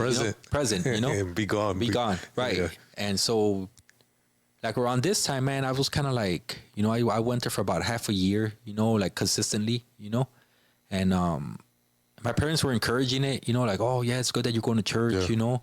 Like keep going, you know, like, you know, God's helping you. He's helping you get your CDL, you know, you got a good job, you know, like God's always been with you, you know, like look how far you come. You know, my parents were really good at encouraging, you know, because they didn't want, you know, like my older brother was locked up. I had been locked up. My older brother got shot. I got shot, you know, so like they kind of wanted both of us to kind of just kind of like live a good life, man, you know? So they were good at encouraging, man. So I continued going to church, but like to me, like there was like something missing, man. Like I didn't feel like part of the church, you know? I didn't feel like I didn't say like I didn't belong there, but I just didn't feel like I was like actual part of it. Yeah. You know? And here comes my Google search, you know? Okay. And so I did a Google search for Bible studies around like near me. And the first church that popped up was New Life in Cicero. And I called, and the number that was there, and the lady answered, you know, and she's like, oh, you know what, we got, there's a men's group, and Omar Calvillo, he does a prayer group, you know, or the men's group. And I think I called you. Was it? Yeah, I think I called you. Yeah, because this was back in, I think you mentioned earlier, 2018. Yeah, 2018. Yeah, I think I called you, and you said, like, oh, you know what, we gotta have a prayer group. Like it was the furnace. Yeah. Like we have the furnace going on, and you're like, well, there's a bunch of men that come together and pray, you know. Yeah. And right there, I'm like, man, I really don't know how to pray though, you know. And I started watching videos about how Christian men pray, and it looked kind of intimidating, you know. Oh, no way, for real? Yeah. Like, oh man, like these guys really pray, you know. Yeah. I'm like, I don't even know how to pray like that, you know. Yeah. I remember telling you, I'm like, man, bro, I don't know how to play. I don't know how to pray. It's cool if I just sit back and just watch. Yeah. You're like, yeah, man, just come on with it, man. And I almost didn't go in, man. You know, hey, you want to talk about that thing? Because if I'm not mistaken, I think you know, you want to tell the story. Yeah. But go ahead. So I parked on the side street. I forgot what street that is. It's not at the one at the front door. It's on the side. Yeah, it's 36 by the school. 36. Yeah, 36. Yeah. I parked on 36, and I was walking. I walked to the door, and then I'm like, something like, man, what are you gonna do here? You know, you can do it on your own. You know, like you've always done it on your own. You know, I'm like, do you really want to like be a fake and come in this church thinking that you're gonna do something different? Like you're always gonna go back to where you went to. I'm like, yeah, you know, you're right. You know, so I went back to my car. You know. And I'm sitting in the car, and now I'm talking to myself. I'm like, man, but you're already here, man. You know, like what harm could come of it? You know, just go in there, you know, check it out. If you don't like it, then you don't like it. I walk back to the door, and then something's speaking to me, like, come on, man, like, do you really want this? Like we could go watch some football right now, you know, grab a beer or something, you know, go home, be ready for work the next day, you know. And I'm like, man, you know, like I'm gonna go grab a beer instead, you know. I walk back to the car, and then I'm in the car. I'm like, man, why is this so difficult, man? Like I've been looking forward to this, you know, like coming here after work, you know. I'm like, okay, I'm gonna go. As I'm walking towards the front door, Rudy's walking in, and Rudy's like, oh, you're here for the furnace? I'm like, yeah, is Omar here? He's like, oh yeah, he's inside. He's like, come on, and I'm like, all right, man, let's go, man. You know, like. I guess, you know, I'm going to go check it out, you know? Yeah. And, so I walk in there, man, and I met you. I met Arturo. I met Rudy there. A bunch of other brothers, man. You know, that was a small room, man. But it was crowded, you know? It was a bunch of us in there. For people that don't know, it was almost like a closet, man. It was, man. Or there's a room, man. Yeah. And basically, the furnace, it was a prayer ministry, Rudy... there was a couple brothers that started it. You know, I know Arturo was there at the beginning. We had another brother, Pete. You know, so these brothers, you know, decided to start a prayer ministry. Yeah. You know, it was a prayer ministry that started because of prayer. Okay. Prayer and seeking God. Man, what should we do in this season? And, man, the furnace. The furnace is from a Charles Spurgeon. Charles Spurgeon was an old theologian. That's where we get the title from. Was an old not theologian. He was an old preacher. Okay. And he had a room in this church, and I think it was, if I'm not mistaken, in the basement of the church, and he called it the furnace, because back in those days, the furnace was almost like an engine, you know, with the steam. Yeah. So he called the prayer room the engine room of the church. Okay. Like nothing's gonna happen if there's no prayer. It's almost like the fuel, you know, like that's the most important part of the church is prayer. Right. You know, so that's where that title come from. And yeah, back then, man, we were squeezing in sometimes. Yeah. All these men in this room, and we're just praying, man. We're just seeking God, and So what was your experience? You went there. I went there, right, brother, and like I was surprised, man, because I never seen nothing like this. You know, like I didn't see like people like talking so openly. You know, like asking God for help, like so, like I always thought I had to approach God like with perfect English and like with perfect sentencing, and you know, like just perfect in every way. You know, and to hear men like cry out to God, like, Lord, please help me with this. You know, like coming to him like almost as a friend, as a father. Yes. You know. And to me, that was really surprising, man, because at the Catholic Church, I'm not trying to down the Catholic Church, you know, everything was more like you have to be like a certain way, you know, to be able to. It was like presentable. Like a certain way you present your requests, right? Right, like, exactly. You know, and over here I was surprised, man, you know, and how you guys were praying, you know, and I'm like, man, I'm like, this is nice right here, you know, like this is what I'm looking for, you know, to be part of something, to be part of men who are looking to seek the Lord, you know. And so I kept going, man. I kept going. Then I started going to the services, you know. And then I guess like my kids started seeing a change in me, you know. Like, you know, and my older son was going through some things still, you know, that he was like dealing with, you know. And in a way, because I was trying to get my life together and I was getting my CDL and working, like I really wasn't there. Yeah, you know, to kind of help them, you know, because I'm still trying to situated, like help myself out, you know, and so you know, like going to New Life, like they started seeing a change in me, and little by little I started talking to them about God, you know, even though I didn't know much, you know, I'm like, hey, I'm going to this church, man, it's really nice, you know, like I'm learning about God, I'm going to these men's groups, and oh yeah, Dad, that's good, Dad, you know, like that's good, you know, and I could see them like that also like in just those little words encouraging. You know, that's good, Pops. They call me Pops. Yeah, that's good, Pops, you know? And then I remember Isaiah was going through like one of his a rough time. You know? Yeah. And I took him to the furnace, you know, and all your brothers prayed for him, you know, and he liked it, man. He kept like, you know, like trying to get into it, you know, and I never stopped telling him, you know, like, hey, come to church, man, or, you know, seek God, you know, and it took him a while to, you know, to kind of like go on his own, you know, and kind of just like him doing it without me telling him to do it, you know, but man, like even now he still goes, you know, and he tells me that he would like want to attend the groups, but he works night shifts. Yeah. You know, so it's kind of scheduling is kind of like not allow him to do it, you know, but anytime I get a chance, man, we talk, you know, and he was at church last Sunday, and you know, that was good, you know. And so, like when I didn't not that I didn't know how much importance like a father plays in their kids' lives, man. You know, like I always knew that was a big part of it, right? Yeah. But I didn't think that it would ever come to a point where like my kids are searching for God, you know, like following in the right path, man. Because like. To me, that was almost an impossibility, man. You know, like, I don't know why. To me, I never thought it would be what it is, you know, my kids getting baptized, you know, my kids coming to God, you know, my kids doing things the right way, you know. Tony, he's in boot camp right now. Yeah. And for his squad, he's like the prayer guy. Oh, no way. Yeah, you know. And he wrote to me. Like, for those that don't know, that's your youngest, right? That's my youngest son. Okay, how old is he? He's 18. Okay. Yeah. So he wrote me a letter, and he's like, Dad, you know, like, I love you, and the last letter he wrote me, man, I actually told Pastor Juan, you know, and he like almost brought me to tears, you know.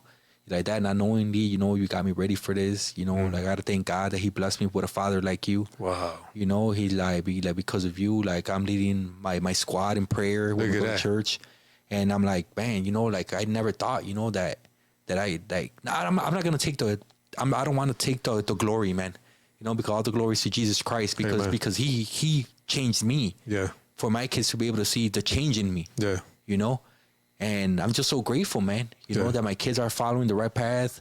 Isaiah's doing good. You know, he's got his issues for the most part, like taken care of. You know, he's following Jesus Christ. He got baptized. Carlos is married, you know. That's my middle son, Carlos. You know, and he's married. He has a wife, and, you know, he has a son, my grandson, Lorenzo. You know, and they both got baptized. and Yeah, they both got baptized. Tony was on his way because they called him early for boot camp. You know, but he told me, hey, that when I get back, I'm gonna get baptized. Look at that. You know, and it's just a blessing, bro. It's just a blessing from seeing like everything that, you know, that's happened in my life. You know, like I always told myself like I'm nobody special, you know. Like I don't like talking about myself. It makes me uncomfortable. You know? I got that's why I put this like off so long, you know, because to me it was like who's gonna get anything out of this, you know? Like there's people with worse stories. There's people with other stories, you know. Like why does mine count? You know, like mine doesn't count. And then when me and you talked at the church, you know, like I told myself, your story counts because Jesus has moved all in it. Yeah. Because of Jesus, you know, this is why your story counts, because you matter to him. You know, you could have been lost forever, you know, and your kids would have been lost forever. Yeah. You know, but now going back and seeing everything that's happened, Jesus was always there, man. Amen. You know, he was always there guiding me, protecting me. And every storm of my life, he turned it into something as a learning process, you know, and as a way to heal me and protect me, man, and to make me a better person. Amen. You know, just yesterday I put something on Facebook about I'm not good at memorizing scripture. Okay. But it's something like even in our suffering, we glorify God because suffering brings perseverance, and perseverance brings It's in Romans. It's in Romans. Yeah, Romans 3. Man, I forget it.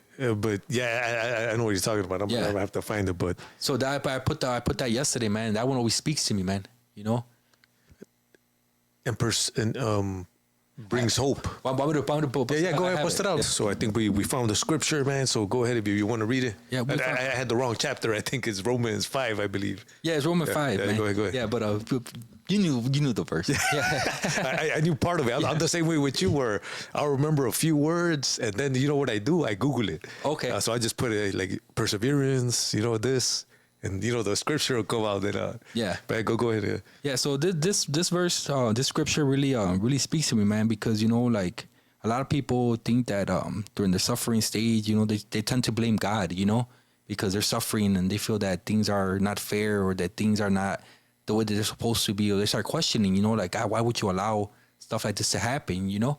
And for a while, that was me, you know, because I didn't want to take accountability, because I'm giving free will, man. You know, I'm giving free will, you know, and I know right from wrong, you know, and God has really worked in me to see these things. Yeah. You know? So, yeah, here it goes. So it says, not only so, but we also glory in our suffering, because we know that suffering produces perseverance, perseverance, character, and character, hope. And hope does not shame, but God's love has been poured into our hearts through the Holy Spirit who has been given to us. Amen. And how does that speak to you? I guess it's just, I know you mentioned a little bit, but And it speaks to me, brother, because, you know, like I said, man, you know, I have suffered stupidly, undeserved, because of my own mistakes, you know.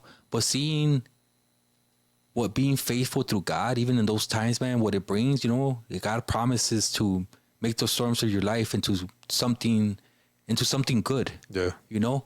And that's what he's done in my life, man, you know? And like my biggest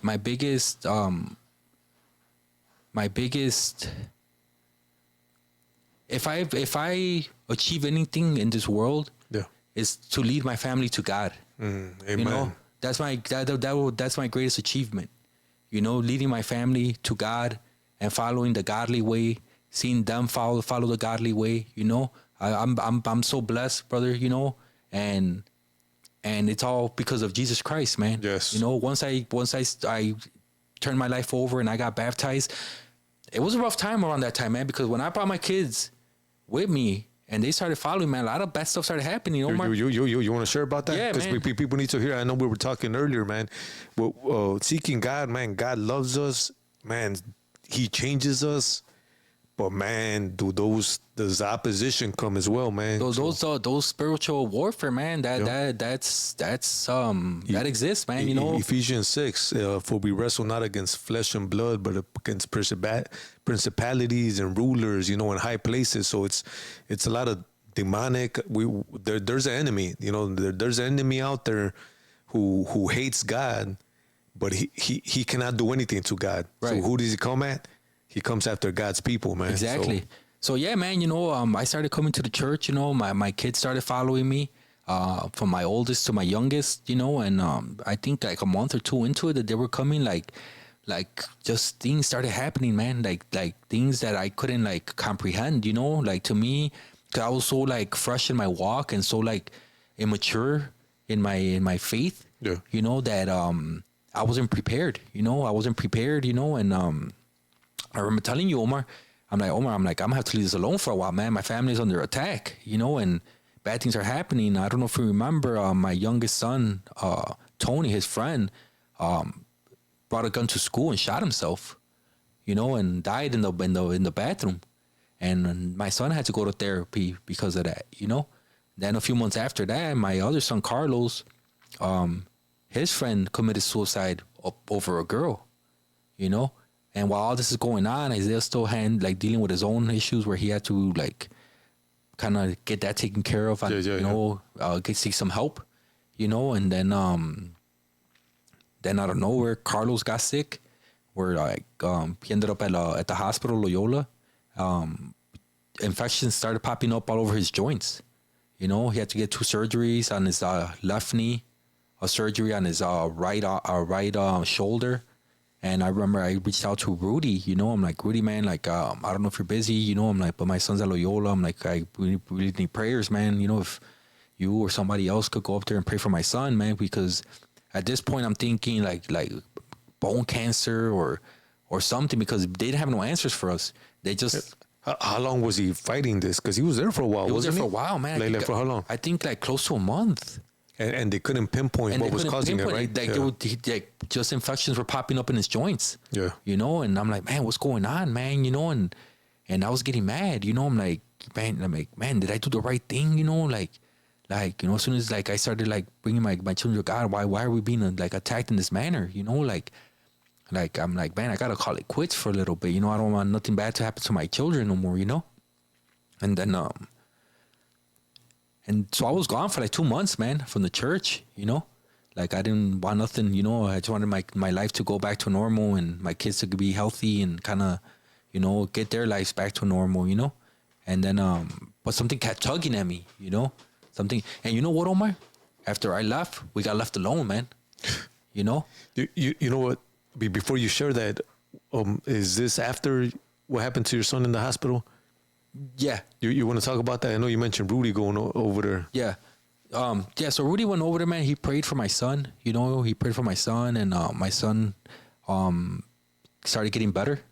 You know, like actually a few days after that. Yeah. Like 3 days after that, you know, like my son started getting better.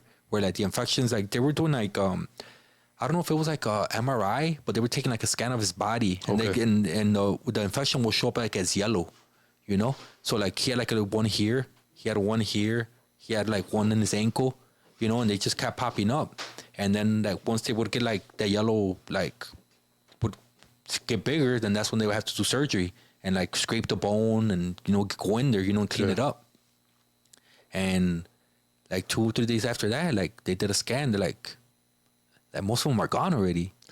You know, this is after Rudy prayed prayed for my son, man. You know, like most of them are gone. Like, and like they were kind of like baffled by it. You know, like, you know, they try to say, you know, I'm nothing to take away from the medicine or like what they say. You know, right. Like they had said that they had tried some experimental stuff, but in my heart, man, it was the Lord who saved my son, man. You know, who healed him. Yeah. You know, he healed him, but even after you healed him, you felt like, man, I got to take a break, because even after he healed him, even after, you know, the miracle, man, even after that, to me, it's like, I'm not going to put them back through this, you know? Like, so what you're saying is you felt like your children are getting attacked because you're getting close to God, right? Because I'm getting close to God, and not only that, but because they're following me also, you know? And I remember you telling me, man, because you're like, he's not just worried about you. He's worried about the people that you're going to influence and bring to the Lord. Yeah. You know, and that's what he wants to avoid. He wants to stop it right there before you're able to influence anybody else.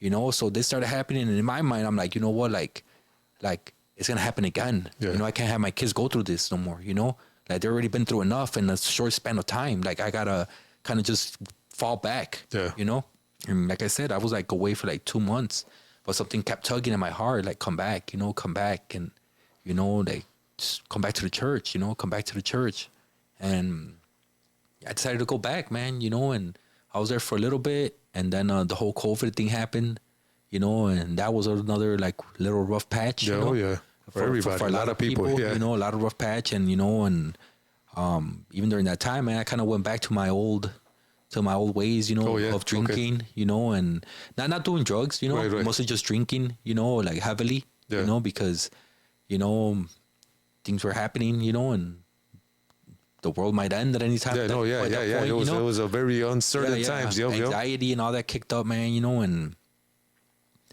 you know, I got really sick around that time. Yeah. You know, I got really sick as well, man. You know, I was working while I was sick. You know, and I'm in I transport garbage to the landfill. You know, so my immune system's down. I already had COVID, but in my head, I'm like, well, I'm in my truck by myself. You know, I'm not around people. You know, it wasn't that bad, you know.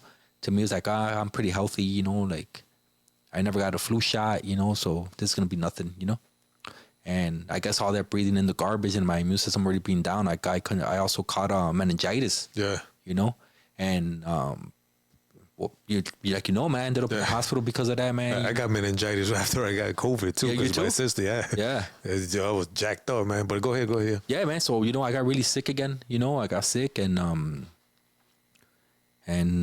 that was another time where I had to rebuild myself, man, because weren't you like didn't they have you like intubated, if I'm not mistaken? Weren't you like out for a while? I was so the thing is that I had to quarantine, right, for like 10 days or how long was it? I don't remember. It was 14, I think, at first, and then they started going down. Yeah. So, you know, during that time I had to quarantine. But like, I don't know if you remember during that time, there was like different variants of COVID. And it was like... This was like a year after the original one, wasn't it? Yeah, like a year. Like in 2021, maybe? Right around that time. Okay, yeah. Yeah. So there was like a different variant, which was like the Delta or something. Okay. You know, and apparently that's the one I had got, which is like a little bit worse or something. Oh, right. Yeah. So, but I had like quarantine, right? And during the quarantine, I was like really sick still, bro. Like, I lost a lot of weight, you know? But to me, I'm like, okay, well, the 14 days are up, you know, like... I'm done quarantining, you know? I'm like, I got to get my life back to normal. Let me go do some food shopping and let me go wash my car. Let me go get a haircut. And I was tired of eating like caldos and like fruit, you know? Yeah. I'm like, man, I'm going to get me some tacos, you know? I'm like, I'm going to go in the forest, take a little walk and kind of just regather myself, you know? And I'm like, man, I'm still not feeling good. Even after the 14 days of quarantine, you know? Like, I'm still feel like weak, you know? And bro, by the afternoon, I was already back in the hospital, man, because like I had called one of my buddies, and he's like, "Bro, I'm not in town." And I'm like, "Man," I'm like, "All right, cool." So I called my fiance. What time she was my girlfriend? Yeah. And I'm like, "Hey, can you give me a ride to the hospital?" You know, and she's like, "Yeah, I'll be right there." You know, and she dropped me off. And around that time, but there was like a little I think like a little war between the vaccinated and unvaccinated, where like they weren't trying to like treat the unvaccinated. You know, so I felt like they were giving me like a hard time, you know? Oh, yeah? Yeah, because they're like, "Why are you vaccinated?" I'm like, "No." Like, "Oh, why didn't you vaccinate?" I'm like, "I don't know. I don't think I need it." Like, "Well, look how sick you are now," you know? And so they put me like in a room, but like it was like not even like, you know how the emergency rooms have like those like a little curtain or right, like this, like a curtain that you kind of slide back and forth. Well, they threw me in the room in the back with like a door, you know? And I only had like a little that takes my blood pressure, the little machine, you know? And so they were mistreating the unvaccinated. I felt like they were, man. Yeah. You know, and they came and gave me like two Tylenols, you know, and I'm like, man, I don't feel well, you know. And they left me in there a few hours, and during that time, like I was already like making phone calls, but to my girlfriend at the time, but she said I wasn't making any sense. Gotcha. You know, that my mind was already like kind of like starting to like. I got to play tricks on me or something. Yeah. That she was asking me questions and I was talking about football. I'm like, I don't remember that, you know? And then they came and gave me my paperwork, and they're like, okay, you're good to go. And as I'm walking out the door, this is the same hospital where I got saved from being shot, same emergency room and everything, you know? So I'm walking out the door, and there's a nurse there. She's like, hey, where are you going? You know, I'm like, oh, they gave me my paperwork. She's like, no, you don't look good, you know? Like you can't be leaving, somebody picking you up. I'm like, I don't live that far, you know? And she got a call because there was like a lot of patients. She's like, don't leave, I'll be right back, you know? And me being hard-headed, I'm like, oh, I got my paperwork. I'm good to go, you know? So I left, and I walked home, and the whole time I'm walking home, I'm thinking I'm on the phone with my girlfriend, telling her I'm on my way home, you know, like I'll be there in a few minutes, you know? But she said she never got a call from me. Like it was all in my head, just already, you know, like losing its sense, I guess.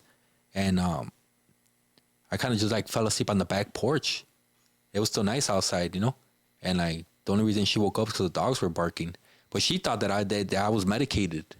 You know, like she knew I was at the hospital. She's like, oh, why didn't you call me? I would have picked you up. I'm like, I did call you. She's like, no, you never called me. I'm like, yeah, you know, I did. But no, I never had, you know. And then from there to like everything else, I don't remember nothing. I remember waking up and I was intubated, and pretty much had to tell me like what had happened, you know. And so you got really sick, man. I got you really were like sick, man. I had it was swelling in my brain. I got intubated. I was having seizures, you know, and like even after that was done, like I had like I was stuttering a lot, you know, where like my brain still wasn't functioning correctly, so I had to like kind of relearn how to talk. And like because of my seizures, they took my CDL away for 6 months, you know, because I wasn't fit to drive, you know. And so I was kind of just at home now, like depressed again, you know, and kind of like, man, like why, you know, like why is stuff like this keep happening to me, you know? And little by little, man, you know, like while I was there, you know, and kind of not working nothing, you know, I got more into the Bible, man, you know. And there's no particular way where I read the Bible, you know, like I kind of just like do like, well, I feel like that the Old Testament, I'll read the Old Testament, the New Testament. But to me, it's like no matter where I open the Bible, like it spoke to me of a certain situation I was going through, you know. And I'm like, man, like sometimes it would be at a random, you know, let me just open up the page and read something, you know, and there would be something that would come up. Man, like how did it know, you know? Like, you know, like, no, you know? Yeah, like how did it know? How did it come out in this manner, you know? But by the grace of God, man, you know, like I got my CDL back, you know, and I'm fully healed from that, you know. And you know, that's another miracle, another blessing, you know, that got me through. And because you I mean from what I remember back then, things were pretty grim for you during that time, man. Where you might have not have. They were bad, man. They were bad. I know. I don't know who let you guys know about it. I know somebody told you guys about it. They told us, definitely. We were praying for you, but from what I remember, you know, I know it's been a while, but like, man, he ain't doing too good, man. Yeah. You know, so a lot of people like thought that I wasn't gonna make it, man. Yeah. You know, because you know, of how bad it was. Right. But a real quick story, man. You know, like right during that time, you know, I remember like not a few days, like kind of like, I don't know when I told my son this, but there's a song by the Beatles that I like a lot. It's called My Sweet Lord, you know? And it's pretty much just repetitive. Yeah, you know? I know what you're talking about, and I had told my son Carlos, like, hey, man, like, you know, it's one of my favorite songs, man, you know, like, if I'm not doing too good or something, man, play the song for me, you know? And when I was at the hospital in my coma state, you know, like, Carlos got this recorder, like a little recorder. Yeah. And he's talking, like, hey, Pops, we love you, you know, and be strong, you know. He like, I know you love the song, and he started playing it for me, you know. And I could hear it, you know. And my son Carlos and my family said that I started tearing. Like I was sleeping, but I started crying, you know. And after that, like I took a turn for the better. No way. You know, I took a turn for the better, and Carlos said that, you know, that he remembered me, like, you know, like asking him to play that song for me, like. Look at that, man. Yeah, you know, and that song, like I said, it's repetitive. You know, it's not like a gospel song. I know what you're talking about. You know? Yeah, and that, man, then that helped you there, man. So you made it through that. How does life look for you now, man? Like, where you at now, and how are things, you know? Oh, well, man, life right now, man, like, I'm really blessed by God, you know. I have a wonderful woman by my side, you know, and my kids are doing great, you know, and like I said, like if my only accomplishment is to lead my family to Christ, that's my greatest accomplishment, man. And you know, I know, like I said, I didn't think that, not that I didn't think, but like nobody, it was the women in my life that kind of led me to the Lord, you know. But in their ignorance, they didn't know much, you know, about the teachings. They're like, oh, you know, God says you got to be good, you know, and don't do that or God's gonna be upset at you, you know. And they tried their best, man, you know. But like a fathers play a big role, like in this, brother, you know. And you know, as men, we gotta teach the young men, you know, that the only way is through Jesus Christ, you know. And I'm, like I said, man, I'm blessed, man. You know, we're healthy. You know, my kids are doing great. My family's doing good. You know, and you know, me and my fiance are starting to do more stuff like through the church. You know, like we started attending Pastor Juan's group. Oh, no way. Yeah, on Wednesdays. On Wednesdays, yeah. Yeah, and that's really good. You know, and we went in there with like just an open mind. You know, not knowing what to expect. And you know, it's been great so far. You know. And I've been trying to make other little appearances, like Julio's group, you know, and at the Arturo's group, you know, and now I'm here with you, brother, you know, and little by little, I'm just seeking God through other men, you know, and you know, it's to me, like there's always, I'm never too old to stop learning. No, you know? Definitely, man. Yeah. And like, you know, I'm never too proud to ask a question or like ask for help, or ask for help, you know, because, you know, like, you know, God put you guys in my life for a reason, you know? Definitely. And I appreciated everything that you guys have done for me, bro, for my family, you know, and, you know, you've been a great mentor to me, brother, you thanks, know, man. And you've been, you know, my kids speak fondly of you, man, you know, and... That's because they don't really know me, you know? You know, because look, man, because they see the changes in me, you know? Amen. And when the changes were coming through me, I would speak a lot about you. Amen, you know, like, yeah, oh, brother Omar, you know, he's, you know, like he's been patient or he's been telling me this or, you know, like, asking me, like teaching how to pray a little bit, you know. He did the blue book with me, you know, and you did the blue book with my son Carlos as well, you know, and with his wife, you know, your wife, did it, so me and my wife were able to go through the book together, baptizing them, right? And it's been a blessing, man, to see God move in your family, man. Like, and I know you mentioned about the role of a father. I think I interviewed Louis Dooley, and he was talking about, he gave me like actual statistics of when the father comes to Christ, compared to the mother. He's like, not to minimize the role of the woman or the mom, but statistically speaking, I'm gonna try to find it. Maybe I'll put it in the show notes. But when the man, because you know God calls the man to be the head of the household, to be the leader, and when he surrenders his life to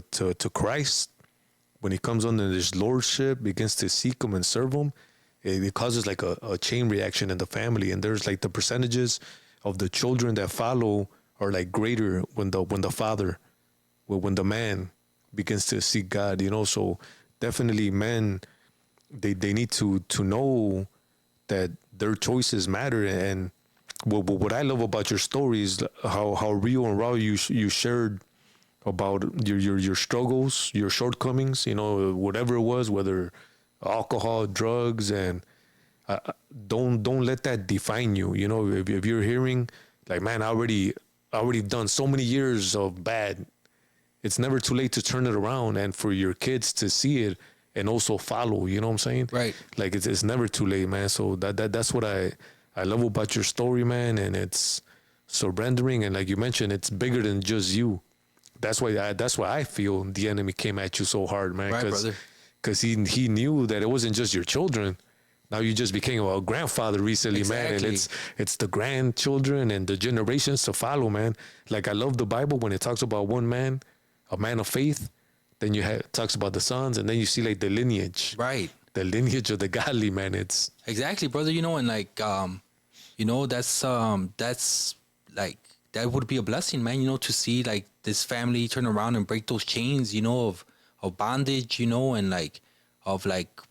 Not a godly living, you know, because we need God in our lives, brother, you know, especially, you know, in times like these, you know, where like, I was talking to one of my friends because my friend Vince also got baptized, you know, at New Life, you know, and he started going there because I started going there, and I started inviting him and Edgar and a bunch of my other friends, you know, and me and Vince were talking, and he's like, man, like we're looked at as the weird people now, bro. I'm like right now, like, the world looks at us like we're the odd ones. It's like a flip upside down world, man. And I'm like, you know what, bro? Like we can't worry about the world. We can't be in love with the things of the world. We gotta put the kingdom of God first. Yeah. Because like what Pastor made that analogy with that little rope, the little red piece on the rope, and then you have eternity. Yeah. And that's what we're searching for. That's our goal. To hear God say to us, well done, A good and faithful, servant. Yes. And that's my like what keeps me pushing forward, man. To hear those words. Amen. And that's what it's about. It's not about the little. And Jesus said, "Remember, if the world hates you, it hated me first." Exactly. You know what I'm saying? So if they hated the master, if they hated the teacher, how much more the student, how much more the disciple that is going to follow him, Yeah. So if we find ourselves being accepted, then we're probably not doing something right. Man. And like, unfortunately, Yeah. like nowadays, the followers of Christ, man, they're just, like you mentioned, we're the oddballs, we're the weird ones, but the world needs to hear. The world needs to hear, man, and the young men need to hear. Yes. The young men, like right now they're under attack. Like a lot of confusion going on about certain things. That don't make almost no sense to me. No. Like don't make sense to a lot of people. To a lot of people, So that's as fathers we gotta tell them the truth. Because that's not the truth. You know? God doesn't make mistakes, man. No, definitely, I agree, man. We need men to raise up other men. Yep. And let them know that they were created in the image of God. Exactly. As that, like, and not to accept no lies, man. But no, definitely, man. I'm glad you were here, man. I think, man, we're already 2 hours, man. So 2 hours? Yeah, man. So it went by quick, brother. Good thing you're paying me by the hour. I know. No, hey, Carlos, man. Hey, I know you mentioned earlier, like you said, you stated, like, man, well, what is my story gonna do, man? Your story's gonna bless many, man. Just the miracle after miracle in your life, not just in your life, but now in your children. And I see, like I said, I get to personally see like God moving, in your family, and it's beautiful, man. It's awesome, man. So, what word of advice would you have to somebody that's going to be listening to your story? Maybe I don't know, whatever God placed on your heart that you want to say, like to them that they're going to watch, word of encouragement. Yeah. For a long time, I always thought that I had to have my life together, man, in order to be able to approach God or even to be accepted by God, I felt like I had done so much, that I was like kind of far gone already, And the truth is that God waits for you with open arms, brother. God's always going to love you. God's always going to be there for you. And, through trials and tribulations, like you could always count on God to be there. And I've witnessed it plenty of times in my life. It's never too late to come to the Lord, and never give up hope, man. There's always hope as long as you believe in Jesus Christ. There's always gonna be hope, and don't get discouraged. Sometimes it doesn't happen overnight. Sometimes it's a long process, man. But you see God working in that process to mold you and to make you a better person. And that discipline also helps you be more faithful, and surrounding yourself with good people too, man. You can't keep going back to what hinders your growth. Yeah. So it's important to connect with men that are also seeking God, right? Exactly, man, or women. There's body, groups. The body, the church. You gotta stay connected, man. And like I said, like that's something I didn't have. And now I'm being more intentional. About searching things out. And like I said, I was attending these small groups and men's group and making little appearances here and there. And it's been great, brother. Amen. Hey, man, I want to plug it real quick since you mentioned it. The groups, we go to New Life Community Church, Cicero. I think it's 3601 South 61st Avenue, if I'm not mistaken, Cicero, Illinois. We got groups for men, women, youth. I think there's some groups on Tuesdays.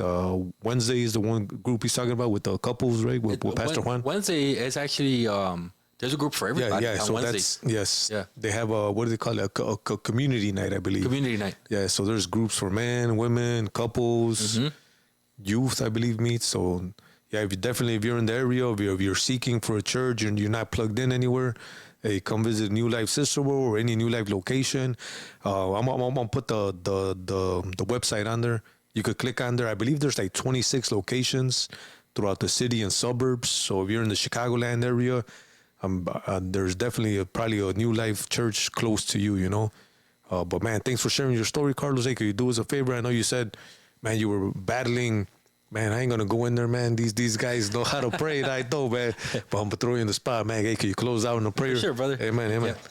Lord Jesus Christ, we come to you with a thankful heart. I want to thank you, Lord, for the work that Omar is doing and all the people that he's reached. I want to thank you for his family and all the work they've been doing to spread the gospel. I'm just so overwhelmed, Lord, with a grateful heart, you know, for everything that you've done for me and my family, Lord. We love you, Lord. We praise you. We honor you.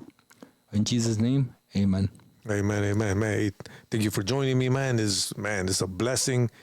And it was well worth the wait, man, to get brother. your story out there, man. I appreciate you, bro. No, for sure, man. Any final words or anything, or? I think I talked enough already, brother. I'm sure nobody out there is thinking that, man. No, but with that, we're going to get ready to close out. Matthew 4:16 reads, "The people who sat in darkness have seen a great light, and upon those who sat in the region and shadow of death, light has dawned." Alongside my guest, Carlos Alvarez, my name is Omar Calvillo, and we are Wrong to Strong.